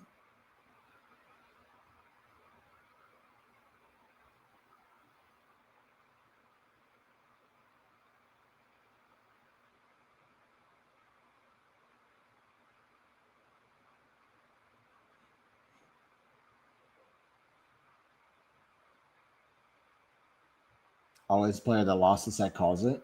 I mean, but if you're winning the set, it's also mental. Like you want to keep up that momentum mentally for yourself. Somebody that wins the set is not going to call for multiple reasons. Usually they're not injured because they just won the set. But also, even if they are injured, sometimes they don't want to focus on that injury because winning and losing and the mental side of it plays such a big part in the mental in the physical side. But I understand what you're saying. It probably is often a fake out. I don't know if it always is, but it often is. Advantage to FAA, saving a break point. Some quick points there. Crowd loving it. Advantage to Felix. Almost an hour and 40 minutes played.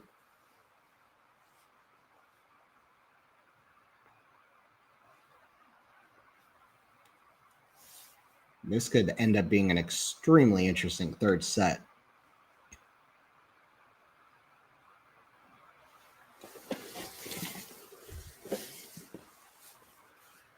But Felix needs to hold here. So let's see if he can. Back in. So forehand to Felix, a great shot, and that's going to go out. Felix with a monster hold of serve, 1-1. Felix showing off what he can do. It's 1 games apiece.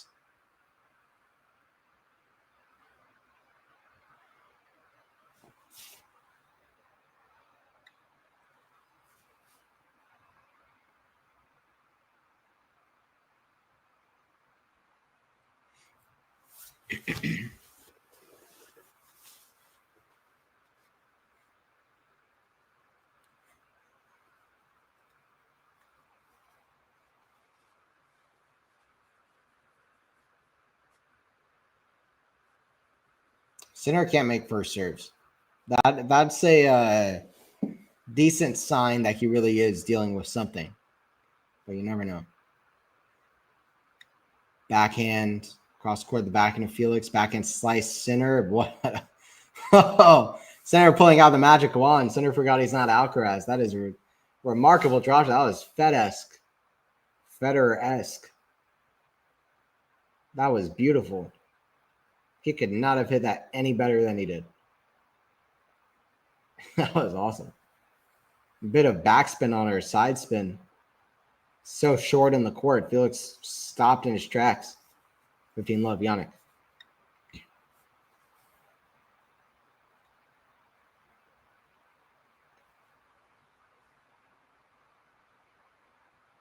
Sinner forehand. Finally gets first serve in play. Down the middle from Felix off the forehand. Another down the middle. Sinner big, but misses it well wide. That's not a good miss from Yannick. 15-all. Kind of note that down if you're Felix. Just hitting it big down the middle, and Sinner unable to redirect it very well at all from the center of the court, which usually Sinner does quite well, but not there.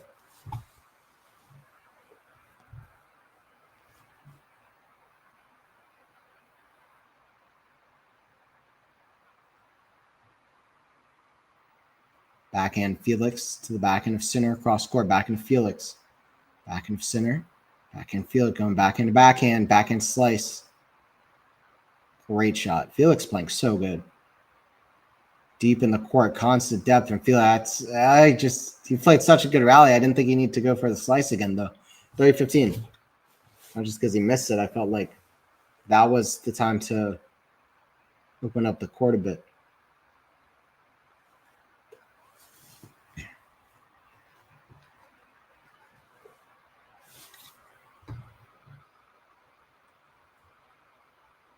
Said Felix would win 6 games. Yeah,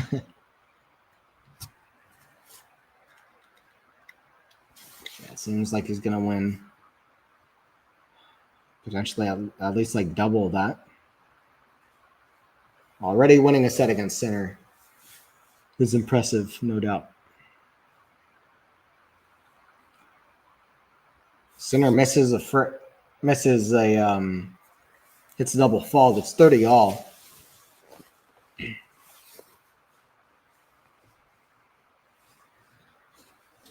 $30 all on Sinner serve.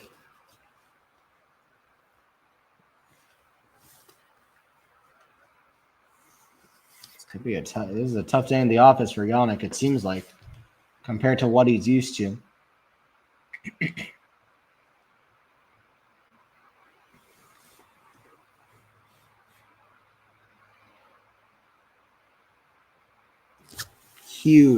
Huge point.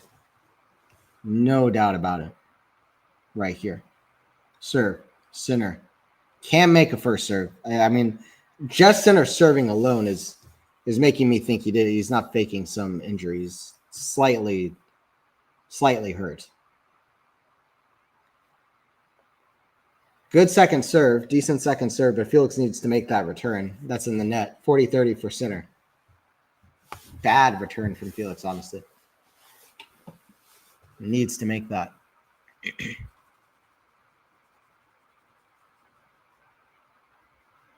Body language from Felix suddenly not that positive, which is strange. He's in a good position here.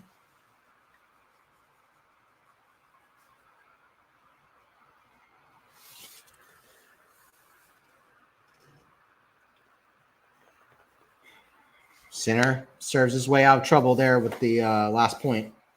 2-1 for Yannick. I laughed at Stefanos being angry at Altmaier underarm serve. Steph is so ridiculous. It's so stupid, but it's also just like what he said. He was like, don't wonder why I hit you if you hit underarm. And Altmaier's reaction is so good. Just like not reacting. Just like, this is so not worth the conversation. Take the L. Obviously, Steph was mad because he had match point. But Altmaier beats a seed in 5 sets, opening rounds of a slam. Always going to happen. There are certain things that you know are going to happen at the beginning of a slam. It's like, you know for fact it's going to happen. Like Altmaier is going to beat some seed in 5 sets. Kecmanovic is going to play some unseeded player that's going to go like 10-8 in the 5th set. I guess it can't go 10-8 anymore, but 5th set tiebreaker against some random unseeded player. There are certain things you know are going to happen early. Anyway, Steph's reaction is so funny because it's like, what do you say?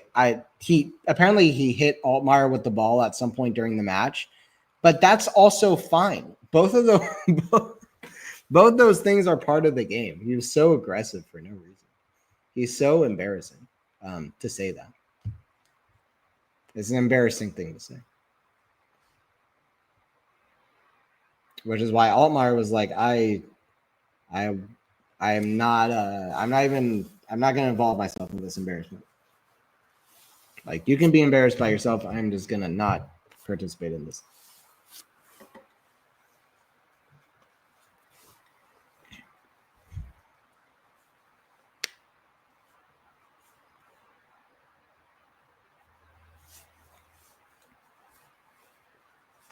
A lot of people are looking at Alcaraz versus Djokovic as the more compelling semifinal, which it was a good semifinal, but this has turned out to be probably the more compelling. Felix misses a first serve.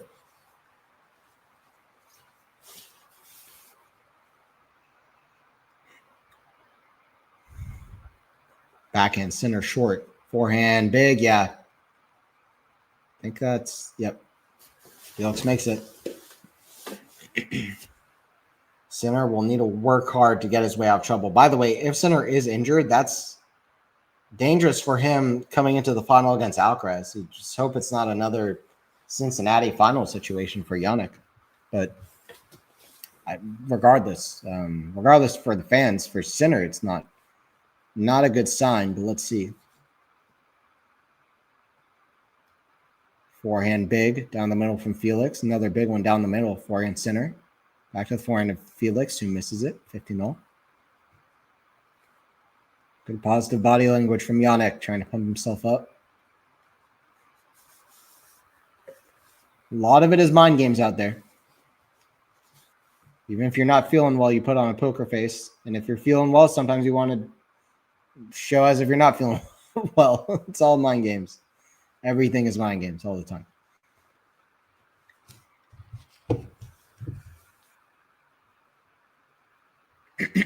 Felix not making first serve so far in this game. It's not good. Maybe a second serve. Yvonne Lendl used to hit out opponents. Yeah, on purpose. That's a real thing. And his opponents would get pissed. They would be pissed. Forehand. What a shot from Felix on defense. That is great. I don't think Sinner expects these kind of shots out of Felix. These are not shots Felix was hitting in Cincy 2 weeks ago. He has found something. He's playing the best tennis that he's ever played. He's getting some reward for it. Semifinal at a major, deserved semifinal at a major, and he's not looking to be done yet. Beating Sinner best of 5 on a hard court is one of the most impossible seeming tasks in tennis right now, probably the most. So this would be pretty amazing. Actually, now that I think about it, nobody's beaten Alcaraz at a clay court slam since 2023, and nobody's beaten Sinner at a hard court slam since 2023. Which I reckon is kind of interesting. It's a good return from Yannick, 40-30. Obviously, Roland Garros the only clay court slam, but still 2 in a row for Carlos there. Lendl's nasty in the locker room, yeah. Very, yeah. Certainly some players would find him a bit nasty, very cold kind of personality. Wouldn't be too friendly often. 3 games apiece. I think Brad Gilbert earlier in this tournament said something like Brad Gilbert went, I think it was after Fritz's 11th loss in a row to Djokovic. He said something like he was like 0-16 or something against Lendl. And like he should have beaten him in their 16th match. And Lendl came up after to Brad and was like, listen, man, even if I had a 110-degree temperature and I was playing on one leg, you would still not ever bleeping beat me in a million years or something. And then he left, which is such a crazy, disrespectful thing to say.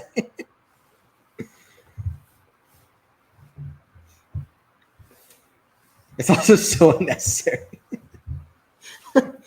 You just won the match. One thing to do like Tsitsipas did after you lose a match, but imagine like just like it not being enough to win. You have to like torture your opponent after you win. Like even if I had an 110-degree temperature, you would not win a match against me. It's a crazy thing to think about saying to someone. Especially Brad Gilbert, who is one of the best players in the world. Second serve ace from Sinner, 15-all.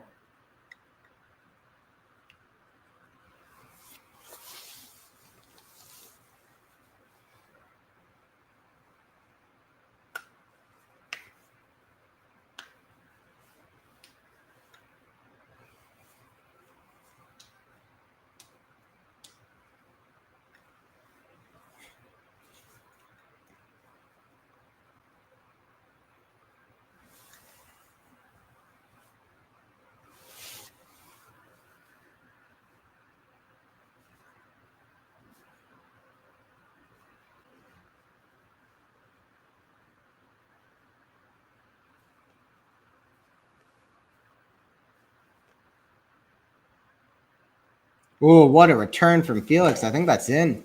Great shot. 15-30. Felix is playing so good. So good.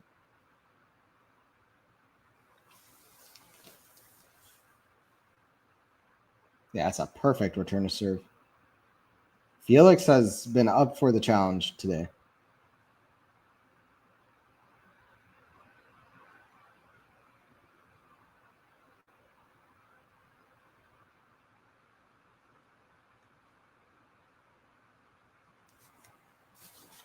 And Sinner is not making first serves. This is getting real interesting now. I think that's going to be a double fault for Sinner. No, that's an ace. Sinner made that. Sinner is getting Felix on the ad side. 30 all. I thought that was I don't know, 30 all. Couple of down the tee aces on the ad side for Sinner in a row. Many players say good match at the net, then there's Ostapinko. Yeah, true.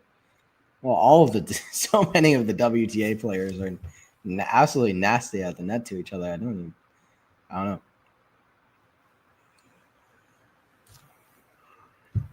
40-30. Not everybody, but a lot of players for some reason. More common than on the ATP side for whatever reason.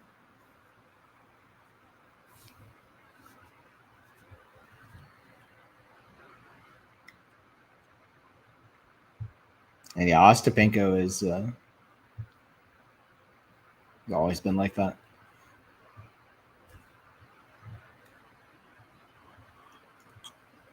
Felix still very much in this game.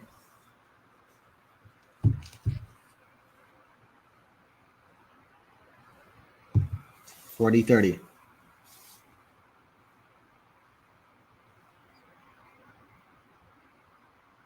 Felix, good forehand return deep. Forehand, it's in the net. 4-3.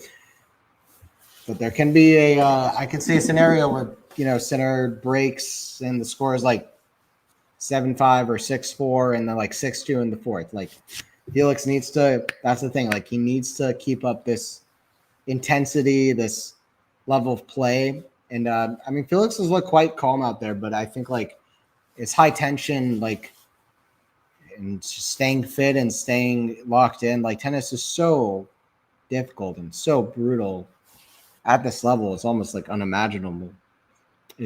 They're so good at what they do. Yeah, hopefully Felix can keep this up.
All right, we got 3-2.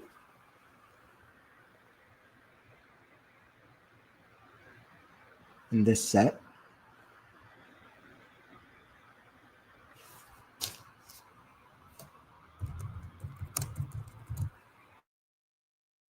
For Sinner.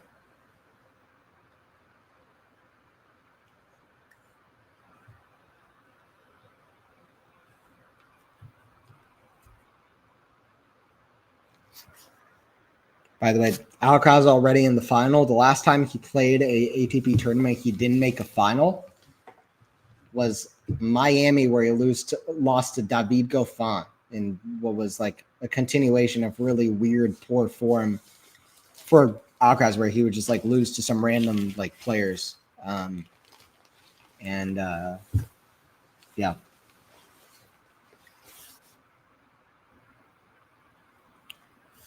Alcaraz now in his 8th consecutive final in tournaments that he's played, which is pretty amazing.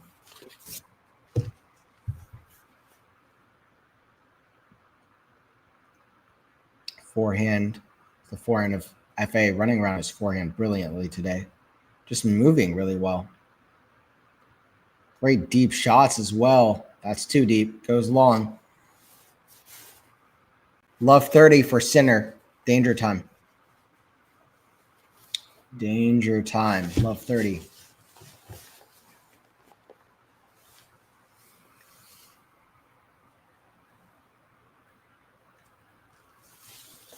Still time for it's always time to be able to mount a comeback in tennis.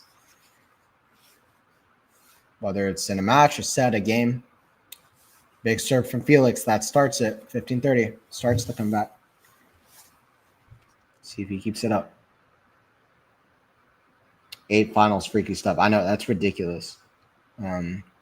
Ridiculous stat. Sinner's been very consistent too, to be fair. I think if you're just looking at big tournaments,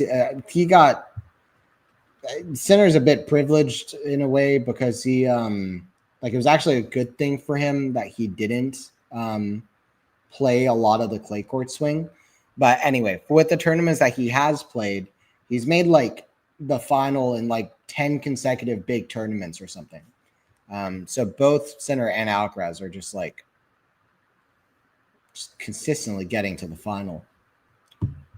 Obviously, Alexander Bublik able to beat Sinner though, and then also I think Andre Rublev in Canada was like the last time he lost in a big tournament before the final, which is unbelievable, really. Freakish from Sinner and Alcaraz. It's 15-40 here. For Jannik, it's 2 break points as we reach the 2-hour mark of play. Big serve down T. Sinner gets it back. Oh my God. Felix completely misjudged it. That lands in. Felix was going to try to take that out of the air, but it's too good of a return. And it lands right on the baseline. Felix almost tracked it down, but Alcaraz would have. If it was Alcaraz, Sinner maybe will play. Sinner will play in the final if he wins this.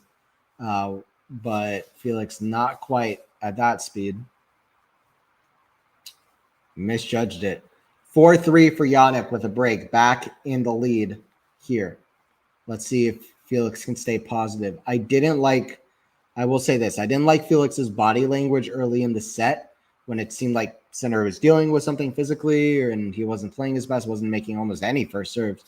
And it was like 30-all, 1-1, I think. And Felix misses a bad return and then just gets so down on himself. I don't know if he was feeling nervous or what it was, but it's like those are the moments where you really got to not get down on yourself. So just keep the positive body language going as much as you can. It's love 15 here. Just 1 break. See if Felix can fight back. It's going to be very tough from down 2-1 to beat Jannik Sinner. It's not impossible, but it's unlikely.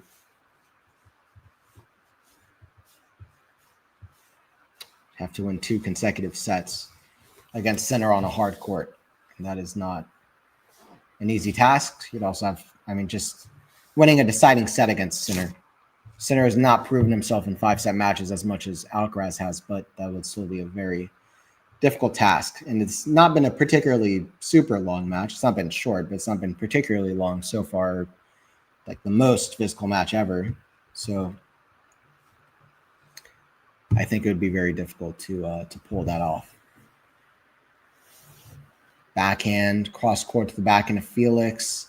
It's great depth on the shots from Felix. No matter what happens today, I really hope I really deeply hope that this is beginning of a new level for Felix consistently. That this is him turning a leaf, turning a corner. That this is some new form for him because he shows that he can play about as good as anybody. Maybe maybe only consistently not center or outcross. But if he keeps this level, this is a really fantastic level of play. He's still quite young, FAA.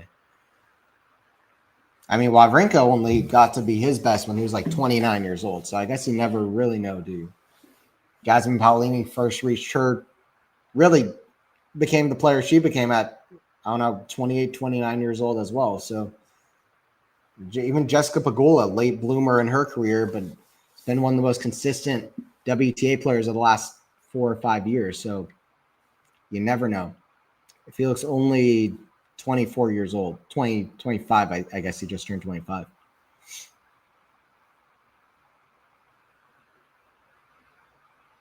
Forehand down the line, backhand of center, backhand slice for Felix to the backhand of center. Backhand slice again to the backhand of center, hits over it. Backhand down the middle, forehand of Felix, taking control. Drop shot's a good play, but center's there in no time. 5-3. Still a little bit too much height on it, and center is so ridiculously quick.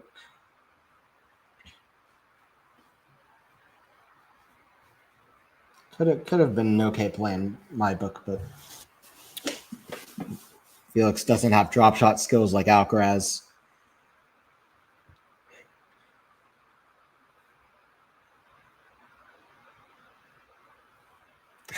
We all have our opinions. Not being harsh, I'm saying facts. What is Naomi's ranking now? I actually don't know. What is her ranking now?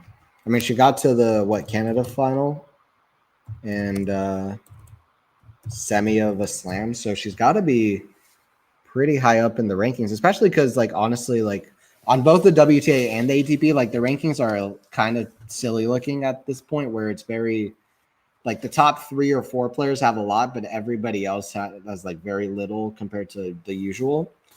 It's true on both sides, really. Yeah, Nisimova up to number 4 in the world now, which is awesome. I love to see it. I'd love to see it. And Naomi Osaka up to world number 14. But she's only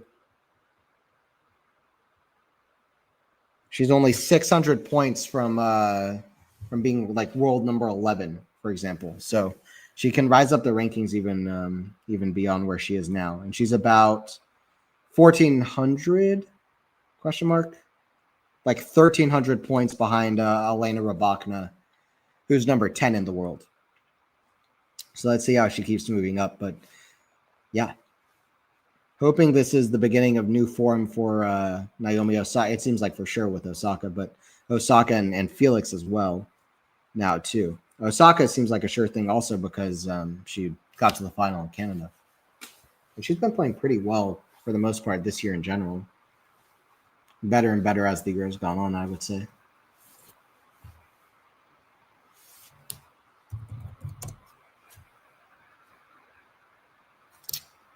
(5-2) for Sinner. Felix serve.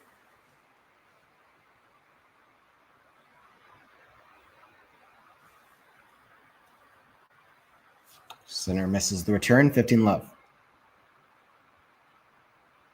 I reckon if you defend a major, you get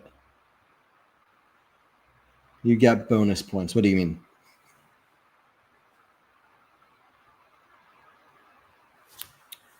Well, you don't get bonus points, but I mean, maybe you should. But you get a lot of points for winning a major, and then if you win it again, you basically hold on to that number of points.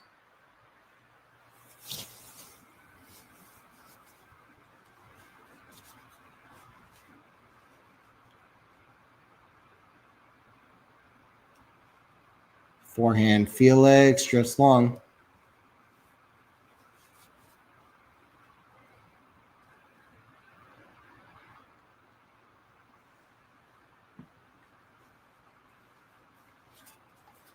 Sinner's 3 points away from taking a 2-1 lead. Let's see if he can break Felix's serve or if he'll have to try to serve it out.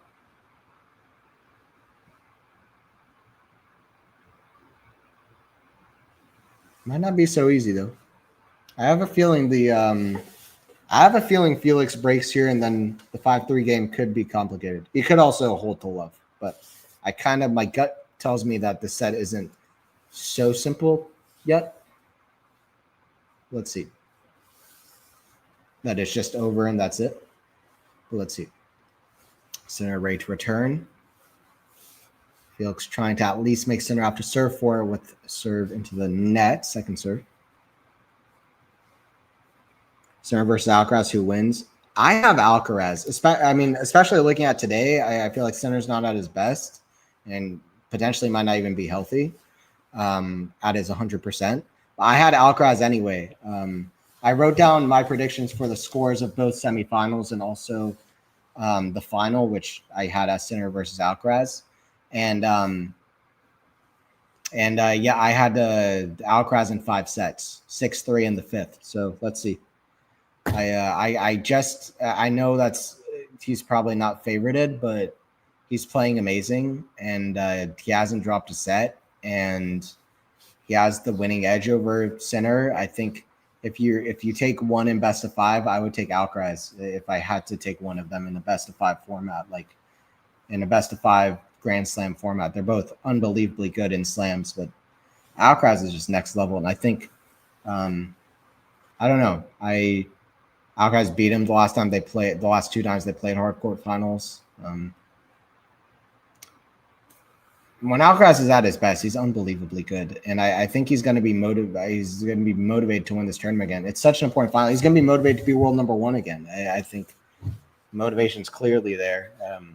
I'll take Alcaraz, but I definitely will be very interesting.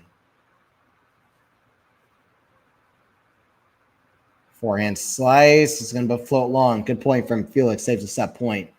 Back to deuce. Or to deuce. Easily Sinner for me. Okay, fair enough. I mean, I don't blame you, but if you look at Alcaraz's level in this tournament so far, he's absolutely ridiculous. Meanwhile, Sinner has had a couple of matches where he's just kind of against Shapo, against Felix. Alcaraz has just been he's been a monstrous player. Do you think it's going to be easy 3-set win for Sinner, or do you just clearly know that you're going to choose Sinner? Good shot from Felix right on the baseline. Saving a set point, still staying in the set. But, I mean, it should be a great match.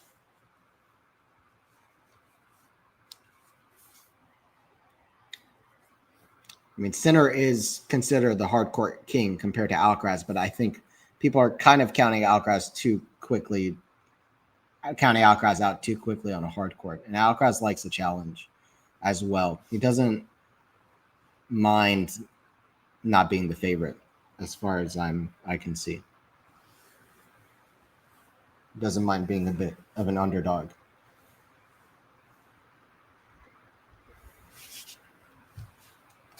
Five 3 for Sinner. Felix saving a break point there.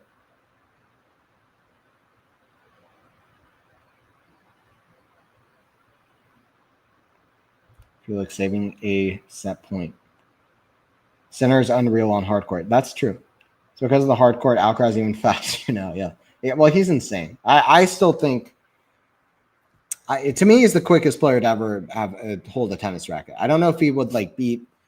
To me, I think young prime Gael Monfils would probably win if you have every player ever in a sprint. But I think if you have a racket in your hand, just the kinds of shots you can get to with your speed and athleticism, to me, I'm taking Alcaraz as the quickest guy who's ever played the game. I've never seen anything like Alcaraz. So I don't know. We just need Italy not to win Davis Cup. They're going to win Davis Cup for the next 10 years.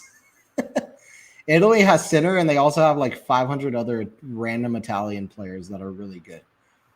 Even Matteo Arnaldi is really good. And then they have so many other players. Italy is a cheat code right now. They're doing pretty well on the women's too, but especially on the men's side.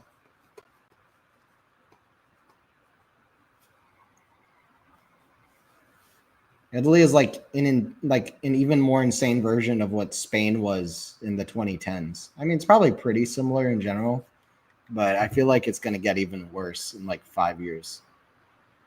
To be honest, don't think it's going to get any better. Great rally here, forehand center down the line, forehand of Felix, center almost out of position.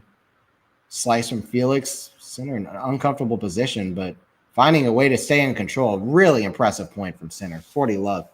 Extremely impressive from Yannick. He gets 3 set points. My prediction was completely wrong. It seems like it's going to be an easy hole for Yannick. But let's see.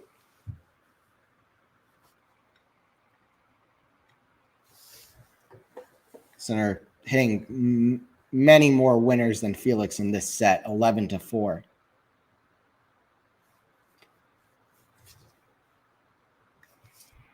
Serve center. Back into Felix. That's going to be okay.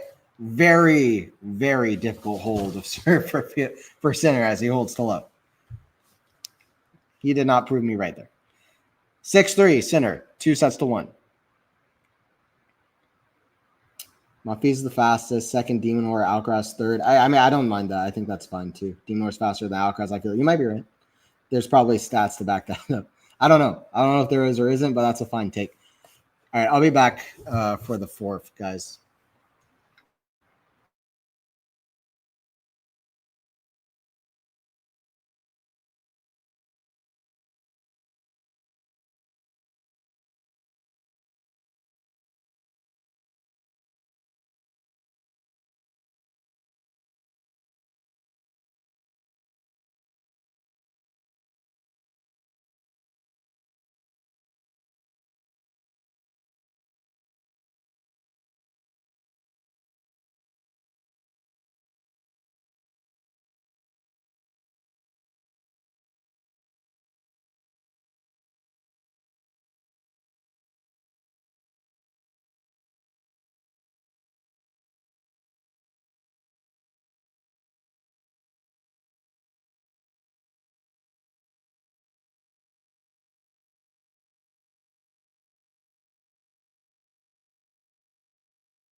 Fourth set underway. It's center with the forehand to the forehand of Felix. Big shot. All right, let's go. I was extremely excited by Felix's level up until pretty much midway through that third set. I really hope that he can test Sinner here because he's playing amazing. The depth from both of these guys is incredible. And he is moving and defending as well as we've ever seen Felix move and defend. No doubt. So let's see. Just one break of serve in that third set. Backhand. That's going to be ridiculous backhand from Sinner, although we've seen it 100 times, but it's never ceases to amaze. It's just a perfect stroke. It's a perfect swing.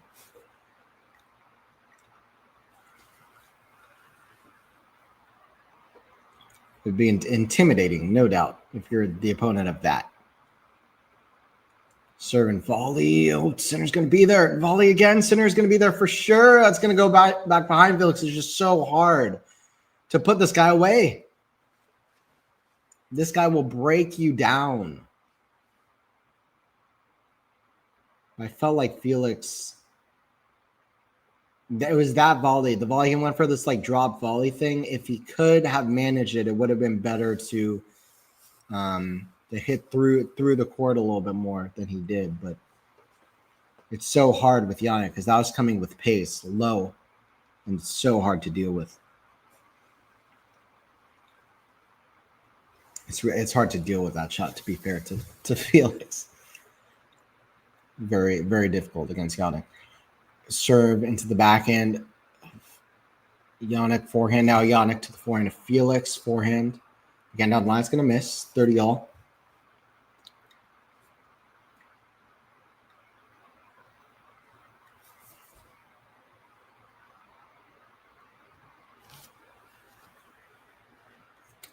Sinner's now dropped 2 sets in this tournament. Alcaraz yet to drop a set.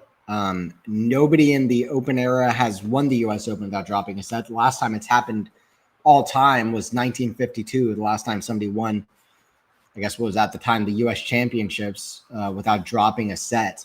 Actually, Medvedev, fun fact, he was the closest he's the closest person to do it in the Open era. I think there were a couple years where Federer only dropped 1 set too, but Medvedev only dropped 1 set on route to his lone Grand Slam title at the U.S. Open.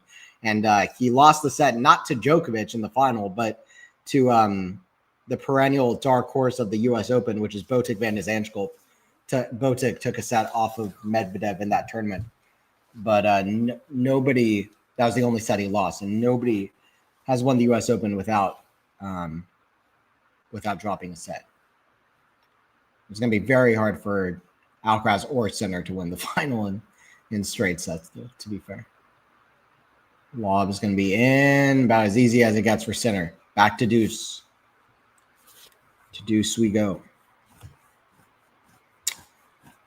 Tight first game, but the way Sinner opens up the court is just incredible. It's so hard to deal with. It's unpredictable in a way that's just crazy.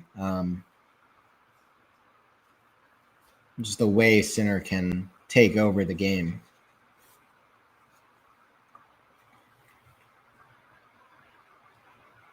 Take over the court. It's going to be out. Good serving from Felix. It's a good weapon to have in your back pocket. It's not really the back pocket for Felix. It's like his main pocket because the serve is his biggest weapon. Advantage for Felix. Or it can be his biggest weapon anyway. The most reliable weapon. Second serve.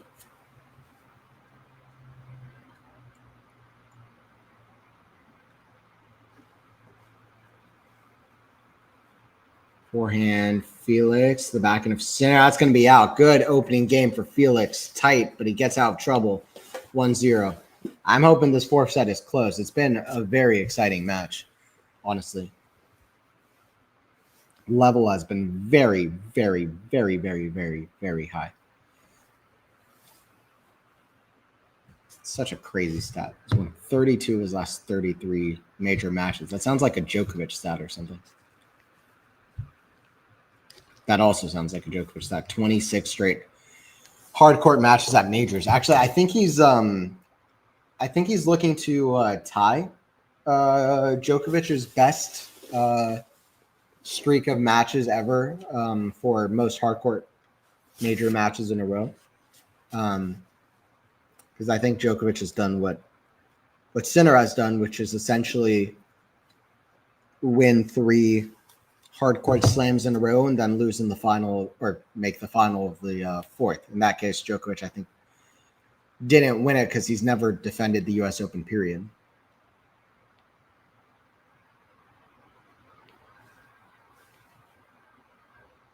Love 15. Good eye from Felix as he leaves that lob to go out.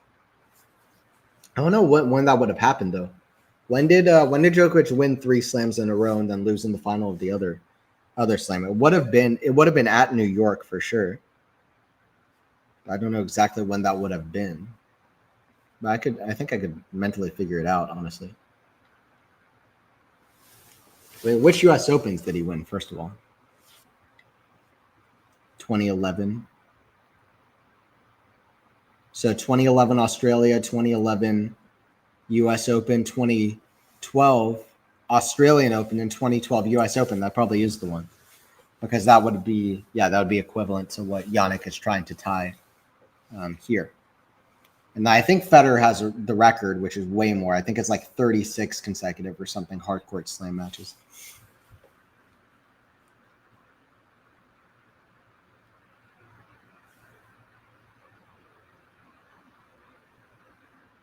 It's pronounced Djokovic. Say Jock, not Joke. I don't know, man.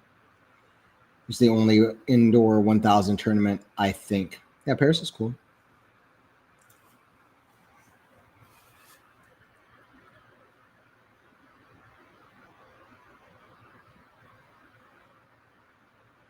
Lob behind center at the backhand. Oh, drop ball. What a shot from Felix. That's what I'm saying. His hands at the neck can be quite good. The thing about Djokovic's pronunciation, I think, is the Serbian accent kind of thing. Like, I think there is, it's not just like Djokovic, but it does have a little bit more of that O sound in there.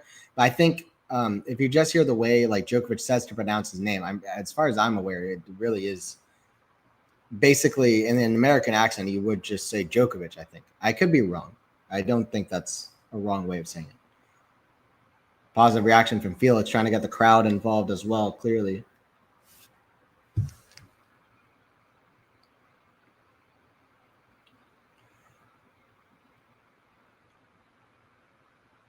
And everyone says Djokovic anyway. Like almost everyone says Djokovic anyway. But they might not, I don't know. Forehand center. Misses it. 15-40. It's 2 break points for Felix. Listen, Felix still very much within this match. Very much in this match. His level has been exceptionally high. Let's see if he gets something for it. Does have the winning record over Sinner, and I'm sure that gives him a confidence boost. He's come into this match with a confidence that we have barely seen anybody come into a match against Jannik Sinner on a hard court with. And he's maintained it, playing some stellar tennis. That's a very good serve from Sinner to start off to save that first break point. 30-40.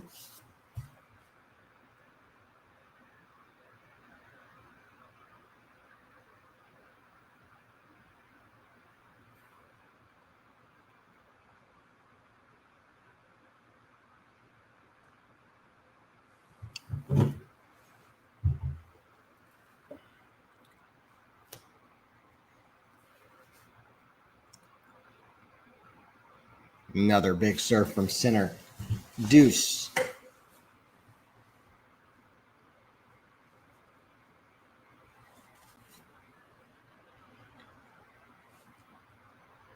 Yeah, I'm actually cousins with Djokovic, which is something that I think most people that watch this channel don't know about me, which is kind of crazy, really, if you think about it. Deuce here.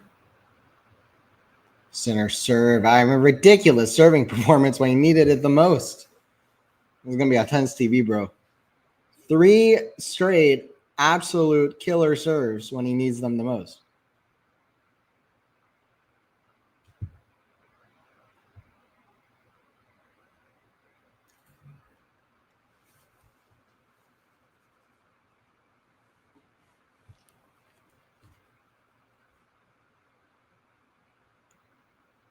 Misses that serve. Second serve for Felix to deal with. He goes, thank God, I bet, in his head, that I don't have to deal with another first serve that is unreturnable. Backhand slice. Felix, forehand of center. Felix going for a backhand down the line. Yeah, it's too good from center. Ridiculous level of play there from center when he needed the most. 1-1. Yannick Sinner, dude. This guy is something else. Seriously. Since start of 2024, Yannick Sinner against everybody other than Alcaraz, 108-4 against Alcaraz, 1-6. I mean, that is just a ridiculous statistic, not just like for tennis, but like sports in general. Like to be 108-4 against the field, and then against one guy, you're 1-6. Like that is an unusual stat. It's ridiculous. That's like Everett versus Navratilova stat. Everett dominant, Navratilova dominant, but Navratilova just a little bit more dominant than Everett in terms of Everett constantly beating Navratilova constantly beating Everett. Although their head-to-head was quite close in the end, but I think in Navratilova's prime, she beat Everett I'm pretty sure she beat her 13 times in a row. And that's one of the main stats, if not the main stat, I have to back up my claim that I still think Martina is the greatest of all time. If not like Monica Seles or Maureen Connolly or Suzanne Lenglen or some other name that you throw out that's very hard to compare to anybody else. But from the names that we have, Martina Navratilova, some of her stats she is a ridiculous player.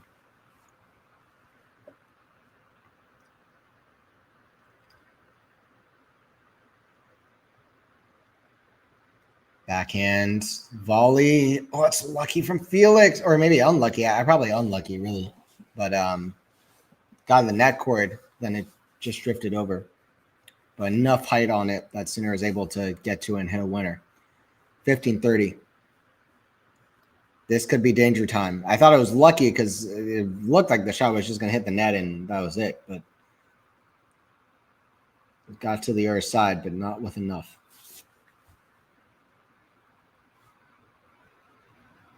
It's tennis AI level, yeah. He's only lost 4 times outside of Alcaraz since his rise. Yes, I think so. Well, no, Shanghai 2023 lost to Shelton. I don't know I think that was maybe the only other match she's lost, so maybe like 5 times since that Beijing tournament at the end of 2023. There might have been another one that I'm not thinking of, another loss he had later that year, but I think yeah, 5 losses outside of Alcaraz since his rise. Since that 5-set U.S. Open loss to Zverev a couple of years ago. Yeah, he's only lost a handful of times, which is unbelievable. Yeah, Sinner is AI level, no doubt. Sinner is better than AI.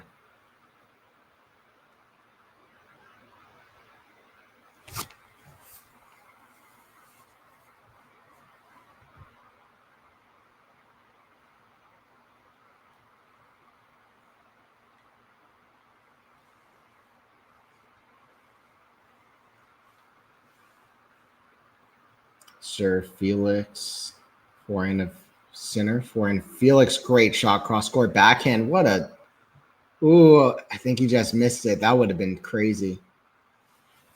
He didn't miss it by much, but he feels like he really needs to make the shot that close. That's why center is a torture to play. You need to make the shot that close, or else center is just gonna be right there. That's what center and Alcaraz are doing to the next level. It's just finding ways to stay on the offensive from the most ridiculous positions. They're just everything about them. They're anticipating these difficult positions they're going to be in, but just planning to stay in control. And it's ridiculous how athletic they both are and are able to do that.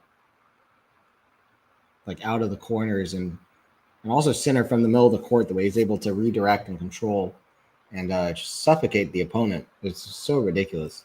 And they both really are very complete players. It's amazing.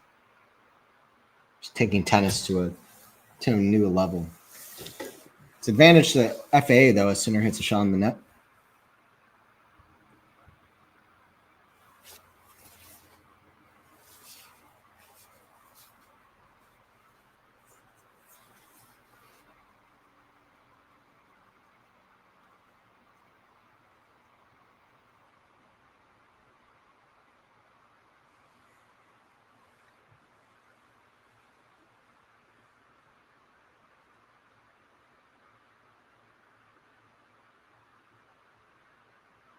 Forehand, drop shot, Felix, backhand center. What a get.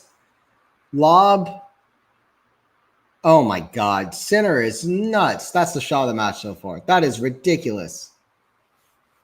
This guy is mainline. Yeah, show a replay of that. First the get there, and then the drop shot was good, but center. I mean, what is this guy got turbo boosters?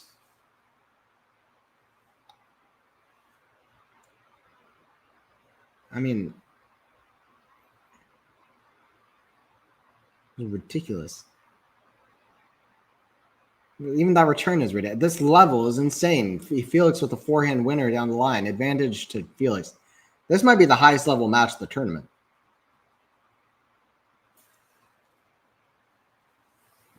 Like last year at the U.S. Open, I didn't feel like there was any standout matches, really. I felt like maybe Tiafoe versus Shelton was like the match that stood out to me as like an intensely high level.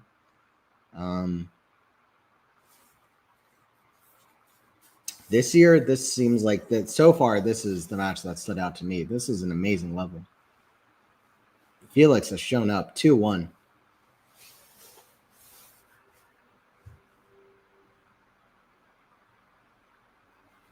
What was the best match of 2023 U.S. Open? I can't even remember what happened.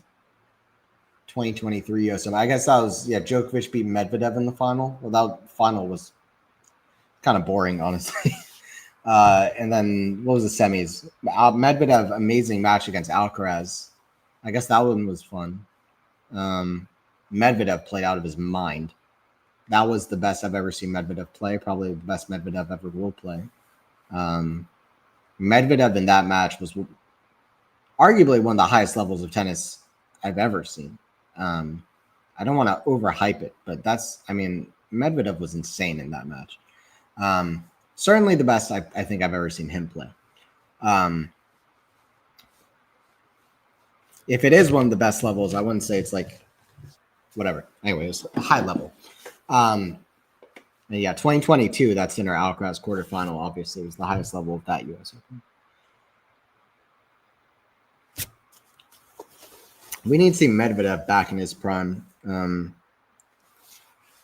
Fired his entire team. We'll see where that takes him. I don't know who he could hire as his coach that would be good for him at this point. I don't know. It's tough. I mean, he's had a great career. 6 Grand Slam finals, lost most of those Grand Slam finals to, Nadal and Djokovic. He's had some great runs at slams, even though he's only won 1.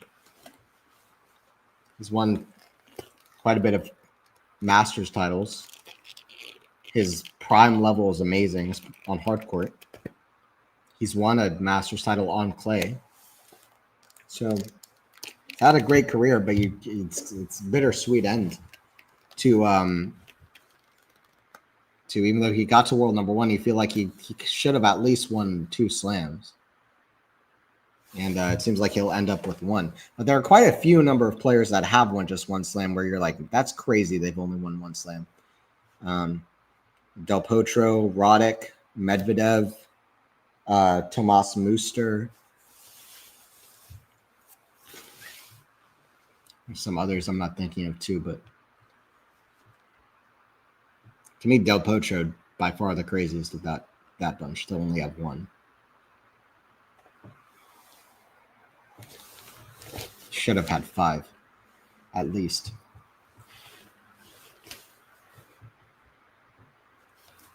Double fault from center, 15 all.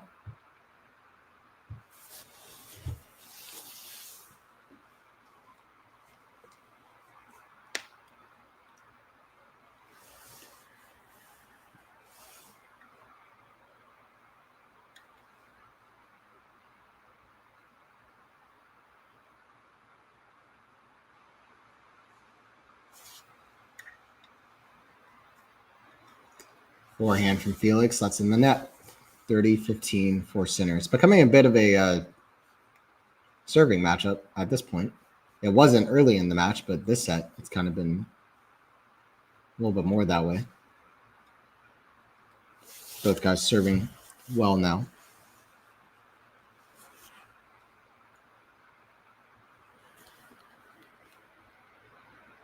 Impressive from Felix, too. He's basically sustained this level. Good stuff. Backhand down the line is very good. Forehand. Oh, what a point from Felix. Lob. Smash. Center gets it. What a rally. Oh, it's right back to the center. The backhand pass. Volley. Center misses the forehand in the net. Center misses the easy shot of the rally for either player. Absolutely amazing point from Felix. 30 all. The first 2 points to set that up. The defensive lob, too. And then how did Sinner keep that so low? The backhand pass. And Sinner literally misses the easy shot of the rally. That was a horrible miss, honestly. Because he didn't even hit it the right way. It was way too lackadaisical about it. 30 all. This is a chance for Felix now. That was a crazy point. Point alone got the crowd its money's worth for the ticket. I think it's the most expensive ticket in U.S. Open history or something. Oh, what a shot from Felix. Backhand cross court. Absolute banger of a shot. Felix has shown up in so many ways. The backhand strike, a bullet. 30-40. I saw a comment. I was looking at Instagram for a second just to see what people are saying, and on Twitter, and people are like, I love an underdog story. It's definitely like FA is such an underdog going into this match, but level of tennis doesn't lie, and his level of tennis can't say anything bad about it. It's been amazing.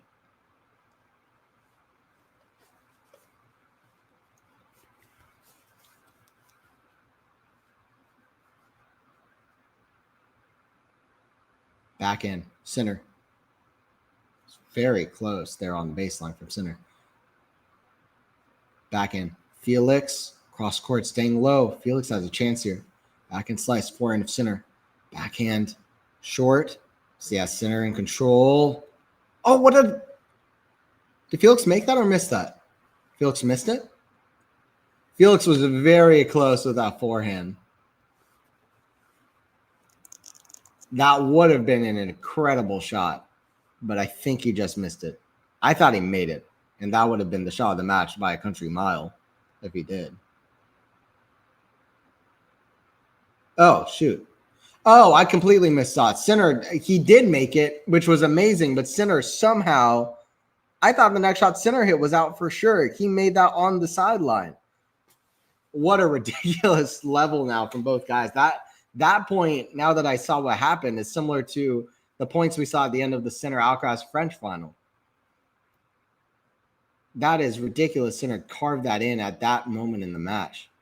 Remember that point if Sinner goes on, to win this tournament, which very well, some would say, is likely to happen. Sinner made that in by like half an inch. I couldn't even tell what happened. So I completely messed up my play-by-play commentary because I couldn't even tell what happened. That was an incredible shot from Felix on the run. But Sinner somehow, whether it was luck or whether it was skill, you can argue. But now he's got game point.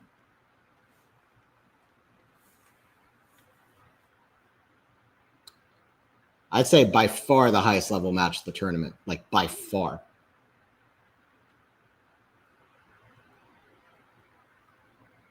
Nothing boring about this match at all. That is a horrific miss from Sinner. There's two terrible misses from Sinner in this game into the net. Don't know what's going on. Deuce. Very unlike Sinner shots. Unlike a top 10 ATP professional period. Like that, there's not misses you see. He's had about, I don't know, 35 shots to hit in this game, and he's missed the two easiest ones of those.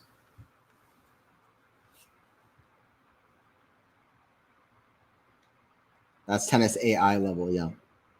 This is a strong level right now. Sinner misses that one. This Felix is cooking.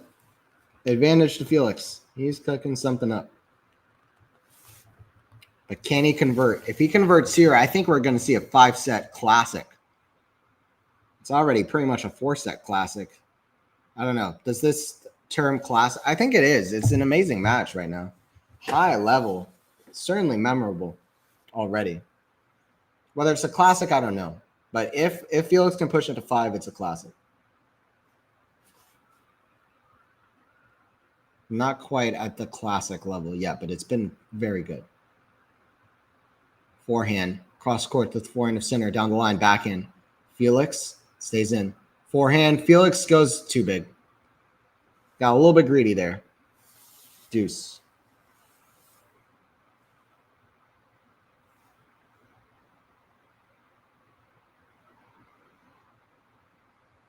Felix staying smiling, loose. Staying positive.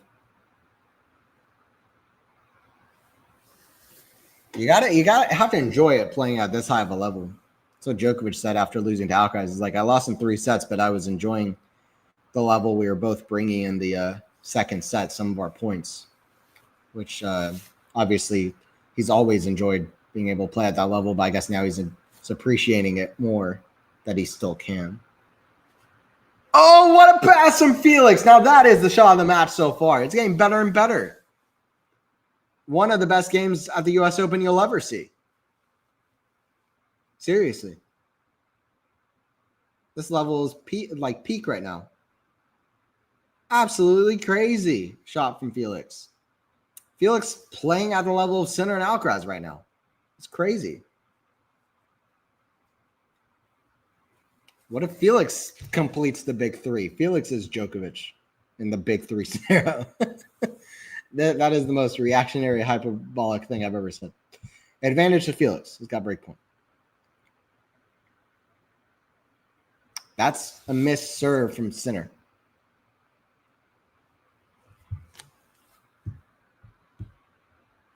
Sinner, second serve to the back end of Felix.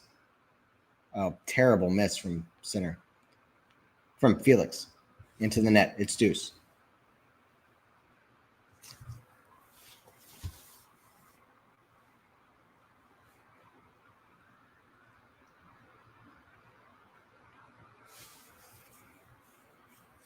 Both guys missing simple shots in this game and making the most complicated shots.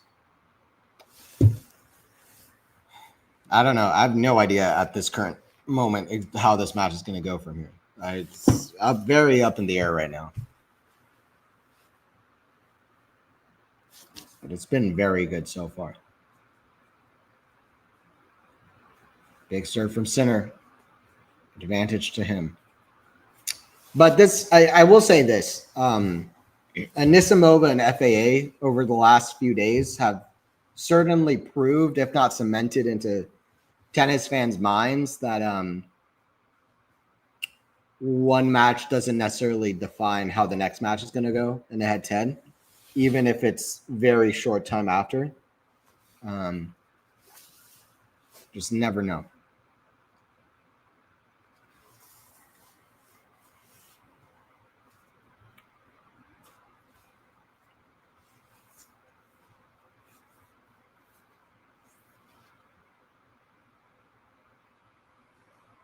I think Felix misses it. Yeah, Felix misses that forehand return. Wow. What a game of tennis. That was a memorable game of tennis for real. Some crazy shots. That forehand pass from Felix was insane. The that early rally, the forehand on the run from Felix, Sinner's backhand saving break point, just making it in. Like some great rallies back and forth for real. Good stuff, dude. And so it's 2-2. They're not even changing sides yet. That felt like two changeovers worthy that game.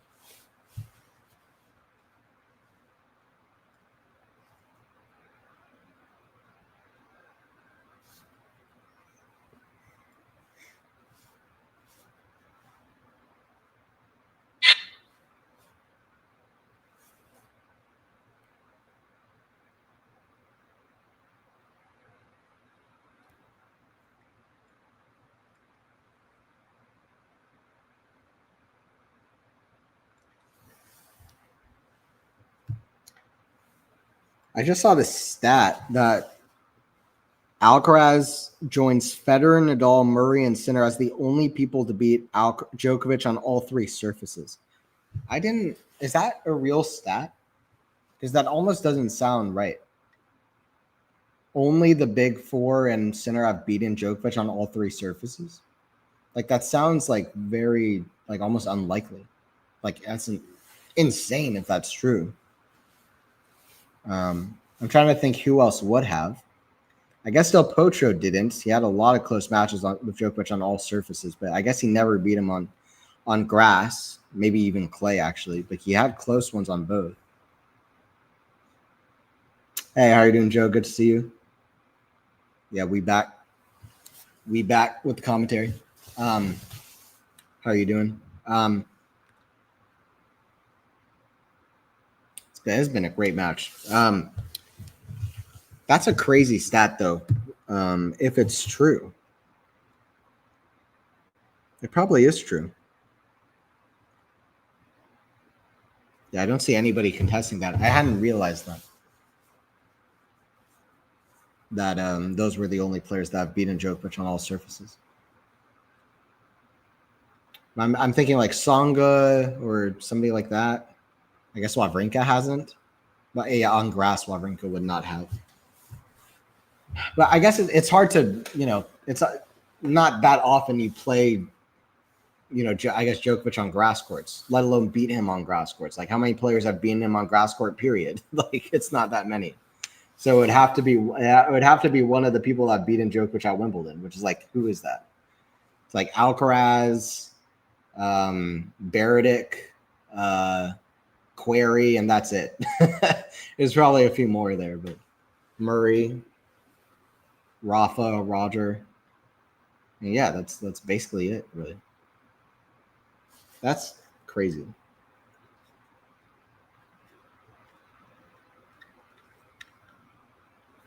That's truly crazy. Backhand down the line. Felix gets it. Oh, another great get from Felix. Backhand down the middle. Slice. Did Felix win that? No, he didn't. Felix almost stole that point. It's going to be a break point here for Sinner. Right off the back of an amazing, what a return, and then what a +1 from Felix, by the way. And then what a like every shot that they're hitting is amazing. Even the slice was almost good. Sinner with a great eye to leave that. That was gutsy, really, because it wasn't going that far out. I personally wouldn't have left it. I didn't think it was going out.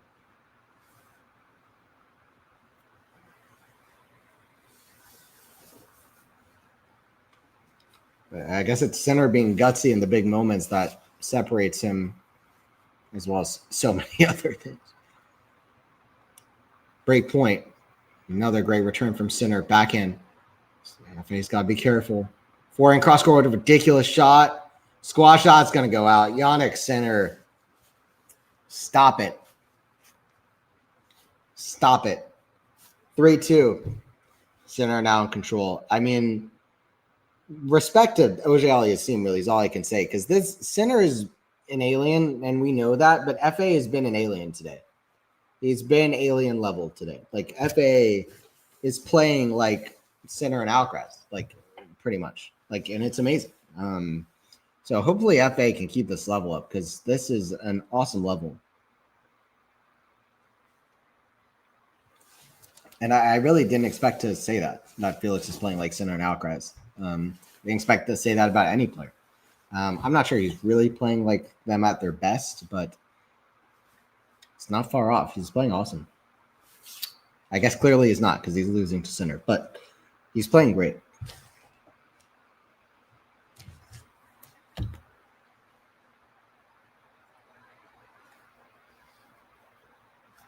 Sinner now in cruise control, looking for his 27th consecutive hard court slam match won, which I think would tie him for the second longest streak with Djokovic. And the number one longest streak doesn't belong to Djokovic. It belongs to Federer.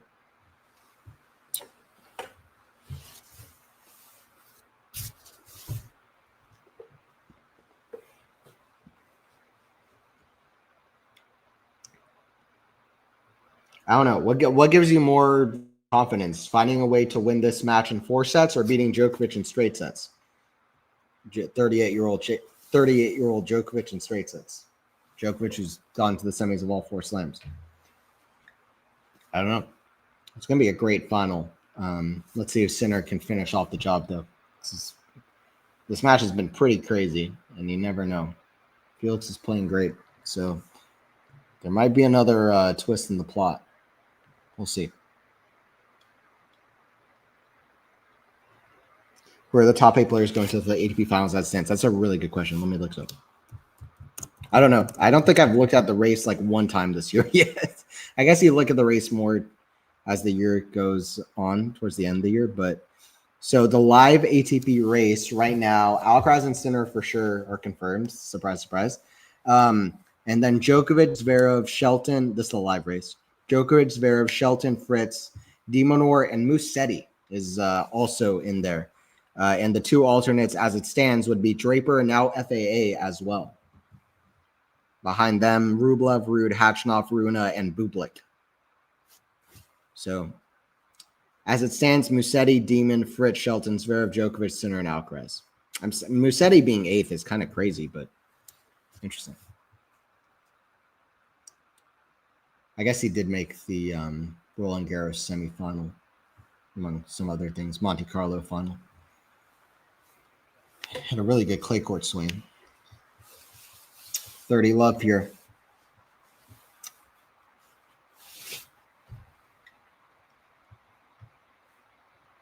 I mean, Felix, I hope he holds his head high after this match ends, because to me, he's played one of the highest levels of the year. Certainly a contender for our highest level of the year outside of Sinner and Alcaraz. There'd be quite a few players in contention for that. Draper at Indian Wells, Djokovic. To me, I think of his match at the French Open against Sinner, even though he lost in 3 sets, playing amazing. Also, his last couple sets against Alcaraz in Australia, but I'd put his level against Sinner at the French above that. As crazy as that sounds, he won in 4 sets. The other he lost in 3 sets. But that shows how good Sinner is, even on clay. I can't see Djokovic going to the finals. Yeah.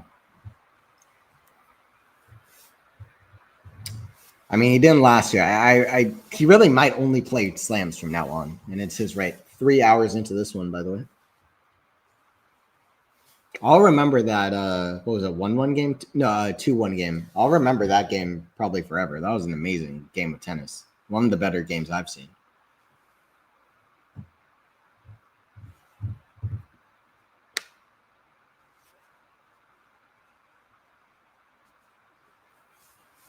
And I guess it kind of set up the center break in the next game for sure. 4-2, we might be towards the finish line, but this has been one of the hardest earned victories of Sinner's recent history anyway. No doubt. Once again, guys, don't forget to subscribe, by the way, to Quality Shot Tennis. We are nearing on 14,000 subscribers. We're going to keep doing tennis content. Hopefully the streams are back. I'll try to do the some of the finals, maybe both finals as well, but at least the men's final. I'll see. I'll have to see how it all goes. Serve down the tee, lob. It's going to be back on Sinner's side. 15 love for Felix. Still just one break difference, to be fair.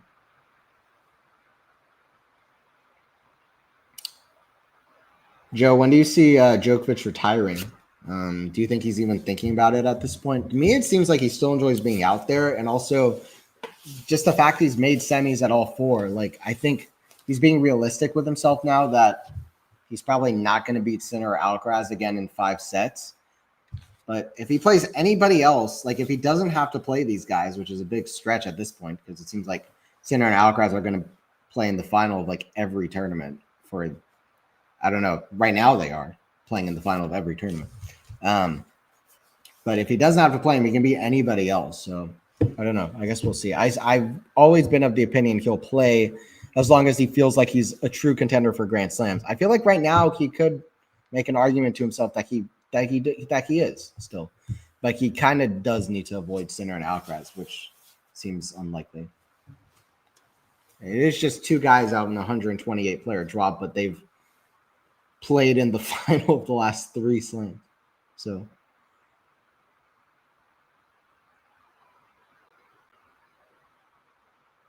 Zverev is the last player in tennis history to make a Grand Slam final not named Sinner Alcaraz. It's going to go down in history as the last player in history to not name Sinner Alcaraz to make a Grand Slam final. Zverev, Fritz, who made Wimbledon last year, Djokovic.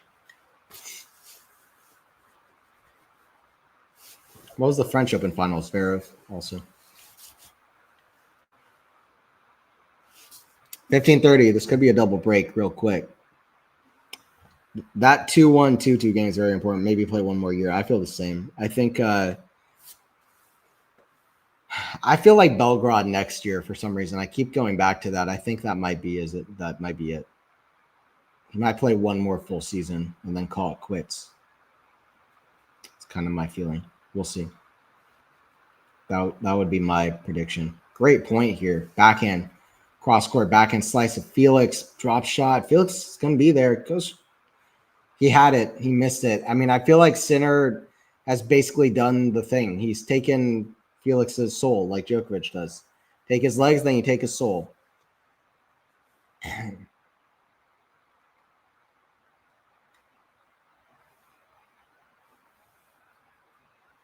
That reminds me of the after Djokovic beat Shelton after the in that controversial US Open moment, somebody said when he took Shelton's celebration, he's like, first he takes your legs, then he takes your soul, and then he takes your celebration. This is one of the funniest tennis comments I've ever read.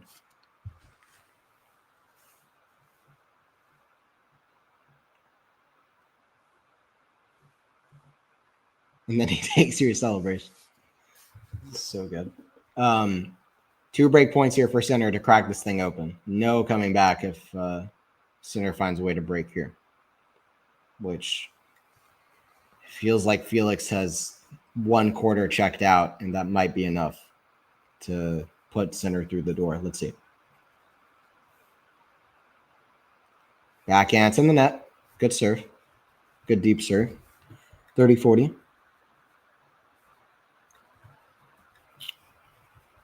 I could also imagine something like he retires at Belgrade next year, but it's like not a definitive retirement. He maybe doesn't even say he's retiring, and then he comes back for like the Olympics in 2028 or something.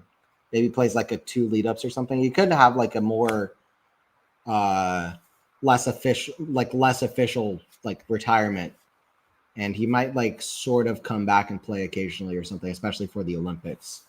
Or maybe like literally what I said, he retires at the end of next year and then he comes back for the 2028 Olympics and that's his last tournament. I can imagine that. And then maybe he comes back for 2032 Olympics. I don't know. I can imagine something like that anyway. Forehand, cross score. That's a great shot from Felix. Saves 2. I guess forget what I said about being checked out. Doesn't seem he is yet. But it does seem he seems to genuinely want to play 2028 Olympics. I don't know necessarily he will, but I've tended to think that a lot of it is mind games. He's like, yeah, I'll be playing the 2036 Olympics. Like, I think that's like to scare the young guys, like make them feel like he's still going to be winning slams and tournaments forever.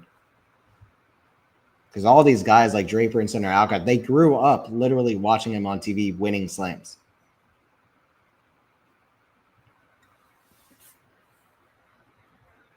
Backhand, deep in the court. It's going to be out. Felix sticking around. It's still 1 break. Crazier things have happened. Advantage to Felix.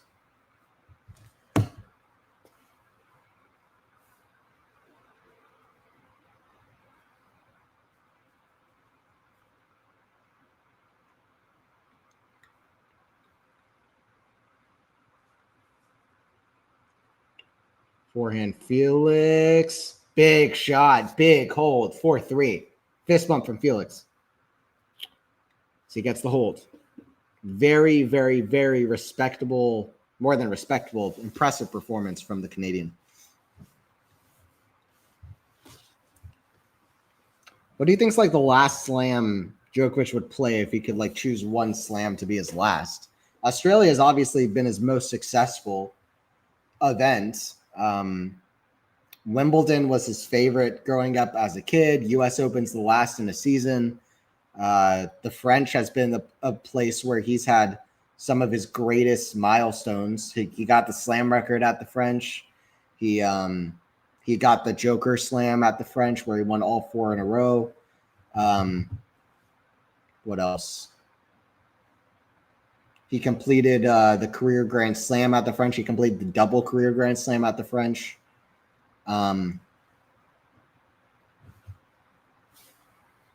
So also something else that I'm just he won the Olympics at the French, basically at Roland Garros. So I think that could make sense in some contexts. To me, it feels to me like Wimbledon is the one that if he could finish somewhere, that would be the one that he would like choose. Because to me, it just seems like he's even spoken about how that's like a special tournament to him where he always tries to raise his level too. But he even said that that's the tournament where he feels like he has the best chance to win number 25. Like I think at this year's Wimbledon. And for a minute there, he looked like he really had a very decent chance of doing so. I was actually happy that I got to ask him an interview question specifically at Wimbledon because I felt like that was truly the last tournament where that was the tournament where after he lost, I accepted that I got a new perspective around watching Djokovic. I was like, I didn't before the tournament, I didn't think he was going to win another slam, but after the tournament, I felt extremely confident he wasn't going to win another slam. Which while the tournament was happening, I was not extremely confident in that. So I guess I was happy I interviewed him before I felt like that. Also, I guess at the tournament where it kind of changed, which was an interesting tournament to do that. Love 15, Felix suddenly the new life, maybe. Still hitting a lot of winners and big shots. Sinner struggling against big hitting Canadians in this tournament.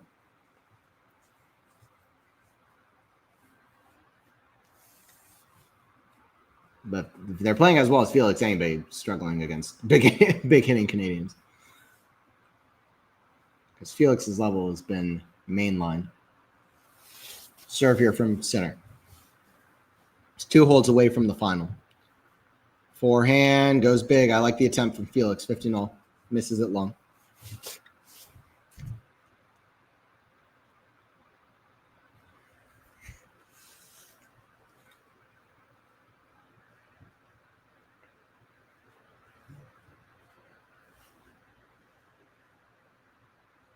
I guess like the ideal place for Novak to finish his career, actually, now that I think about it, is like at the Brisbane Olympics in 2032, which he might just like I said, he might come out of retirement to play that as his last like tournament. I don't know if they would even let him in, but like the Eric Andre, let me in. But stupid. But I don't know. I think that would be a perfect place because obviously Australia, not Melbourne, but still Australia, and hard courts, playing for his country. Olympics, he said, is the biggest and best win of his career. I actually tend to agree, which is amazing.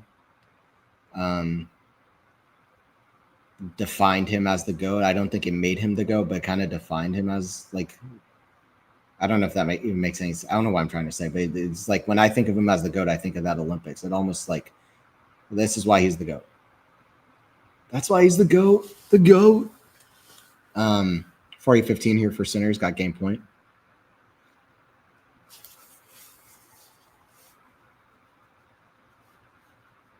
He also completed tennis there, which is big. Painful in the moment, but not a terrible fall for Felix, who just kind of fell on his back, or on his behind, really.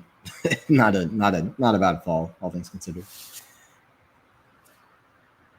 The worst is when you like extend a part of your body or like twist something. Obviously, which you want to avoid, or even falling on your hand, or especially you don't want to hit your head, but falling on your hand or something can also be quite bad. The main thing you want to avoid is hitting your head, obviously. 5-3 for Sinners, 1 game away. Hey, how are you doing, Lexi? Good to see you. We are back streaming. It's been a great match. Have you been watching? Kind of forget what time exactly it is over where you are, but this match has been insane. What time is it where you are, Lexi? Very good match. I think the highest level match of the men's side so far. And maybe by far. I would say by far the highest level men's match of the U.S. Open. Big serve, good return, Sinner. Forehand, back to the forehand of Felix, back in volleyed. Felix runs. Slice lob. Tweener, what a point! Felix got that. Unbelievable. That is absolutely ridiculous. A tweener from Sinner, but it was Felix's shot that was much more impressive. Felix put on the turbo boosters. He is in the zone and he's still trailing. That was a great feel. It was an okay attempt from Sinner on the tweener. Could have been better, but it's not his specialty. Maybe he felt like he had to hit it. He had so much time to run around and hit a regulation forehand, but the crowd was. I was excited. Felix's shot was amazing. The points here are incredible. Forehand inside out, back in Felix. The forehand of Sinner. Felix run almost got that one, but 15-all. Sinner 3 points away, which feels wrong to say because Felix has put up such a performance. You almost wish that both guys could win this match, really. It sucks that Felix could lose this match having only won just one set. Like it kind of sucks, but that's tennis. You lose so much more than you win generally, or at least you lose tournaments more than you win them. Like that's true for it's like pretty much any player or every player. Is that true for like Djokovic, for example? I guess it would be, yeah. Yes, probably by a lot, but still. 15-all here for Felix on his serve. Yannick is just ridiculous. Literally claws back every match. I agree. Sinner winning, yes, Daniel, he is. Backhand lobs. Pepe wants nothing to do with that. 30-15. This level has been just like unbelievable, really. I mean, forget the US Open, one of the highest level men's matches I've seen this year, period.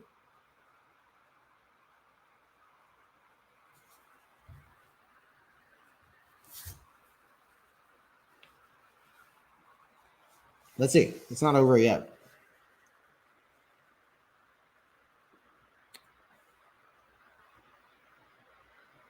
Sinner definitely seeing the finish line within distance. That's an ace from Felix. Gets to 2 game points. It's been very fun to watch this. Do you think Felix can come back or no, it's over? I think it's over, to be frank. But Felix has put up one hell of a performance. But I think it's over. I hope Felix proves me wrong.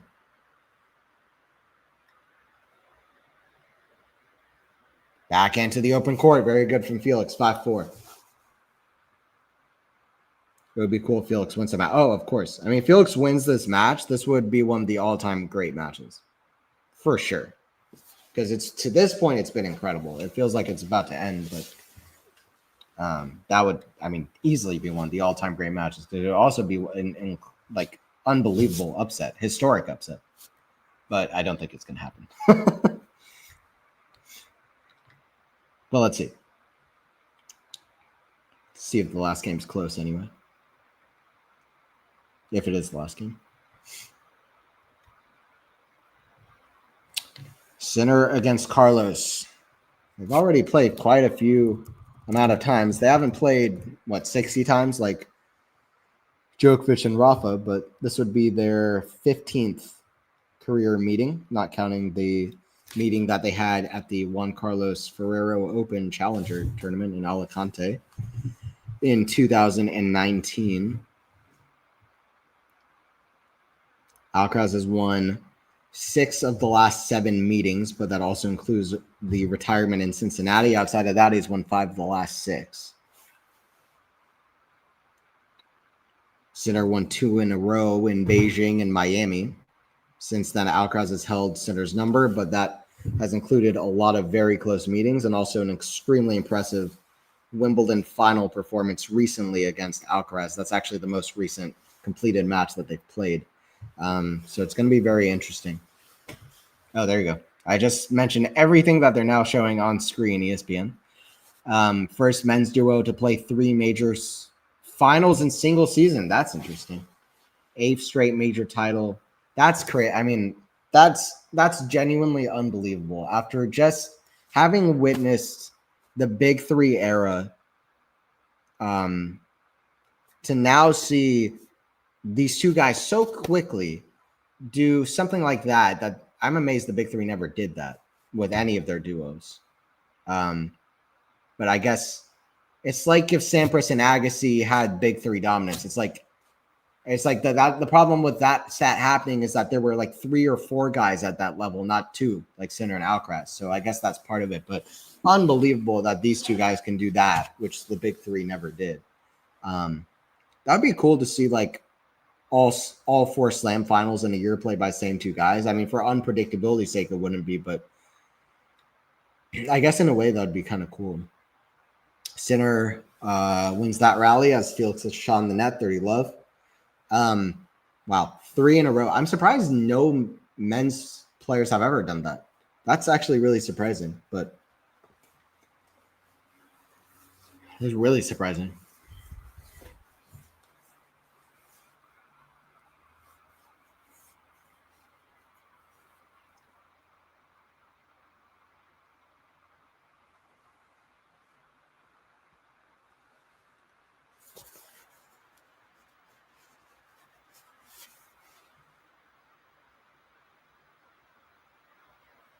I guess Rafa and Novak in 2011 were close.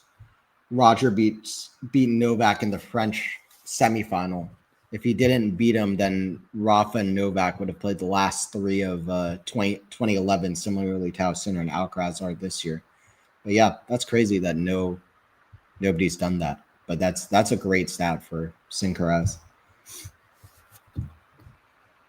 Serve here from Yannick is out. Second serve. Is Italy winning Davis Cup? I very much think so. I think they're going to win every year forever. I think they're going to dominate to a historic level. I really feel that way. Like that Italy is going to like win the next like 5 or 6 editions, if not more. Italy is ridiculous right now. And they're spearheaded by a guy like Yannick, which helps. But anyway. Okay. We got 2 match points of one of the better matches you'll see at the U.S. Open. This has been awesome. Serve down the tee is missed. Second serve.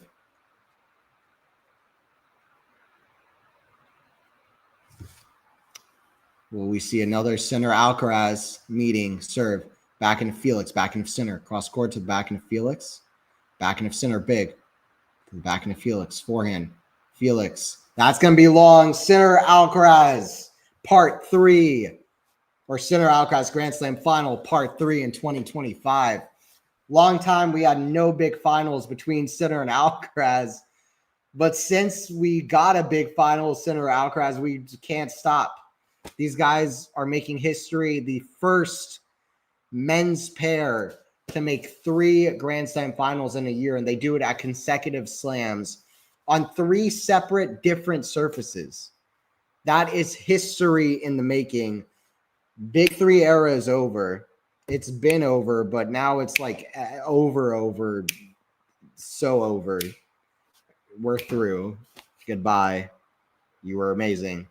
Sinner and Alcaraz are basically making tennis very boring and very exciting at the same time. So very boring is the same matchup over and over again. Very exciting. It almost looks like a different sport compared to everybody else. But I will say this. Felix tonight was as close to like peak Sinner Alcaraz level as we've seen it from almost anybody all year. Like he was amazing tonight. So hats off to Felix. I'm not wearing a hat, but if you're wearing a hat, then please take it off for Felix. Great performance. Very, very good. Thank you, Joe, for joining in. Yeah, I'm going for Carlos. But let's see. After RG, I said I wanted Cindy Alki final all sim. Yeah, and I think my favorite match, honestly, of all time. I'm not gonna sit here in my chair, especially after the Roland Garros final that they had that is arguably better, definitely more high stakes, probably. But Sinner Alcaraz US Open quarterfinal might be my personal favorite match of all time. I was happy I watched the entire thing, and somehow it just I never got tired of watching that match. It's just like almost like written better than a movie. It's like it's so good. That it's like my personal favorite match. So to see them again play at the US Open, but in the final is awesome. So anyway. All right, thank you guys. Appreciate you guys joining in. Yeah, congrats to FAA, congrats to Sinner. To me, they're both winners tonight because FAA, hopefully he keeps that level because he's going to be a problem if he does, for real. And yeah, thank you guys for joining in. And yeah, I'm going to try to commentate at least one of the finals. We'll see what I can do. I am busy these days, but I will definitely try to do that. And also a new Tennis Era podcast coming as well on Monday. Thank you guys for joining in, seriously. And I will see you guys at the next one.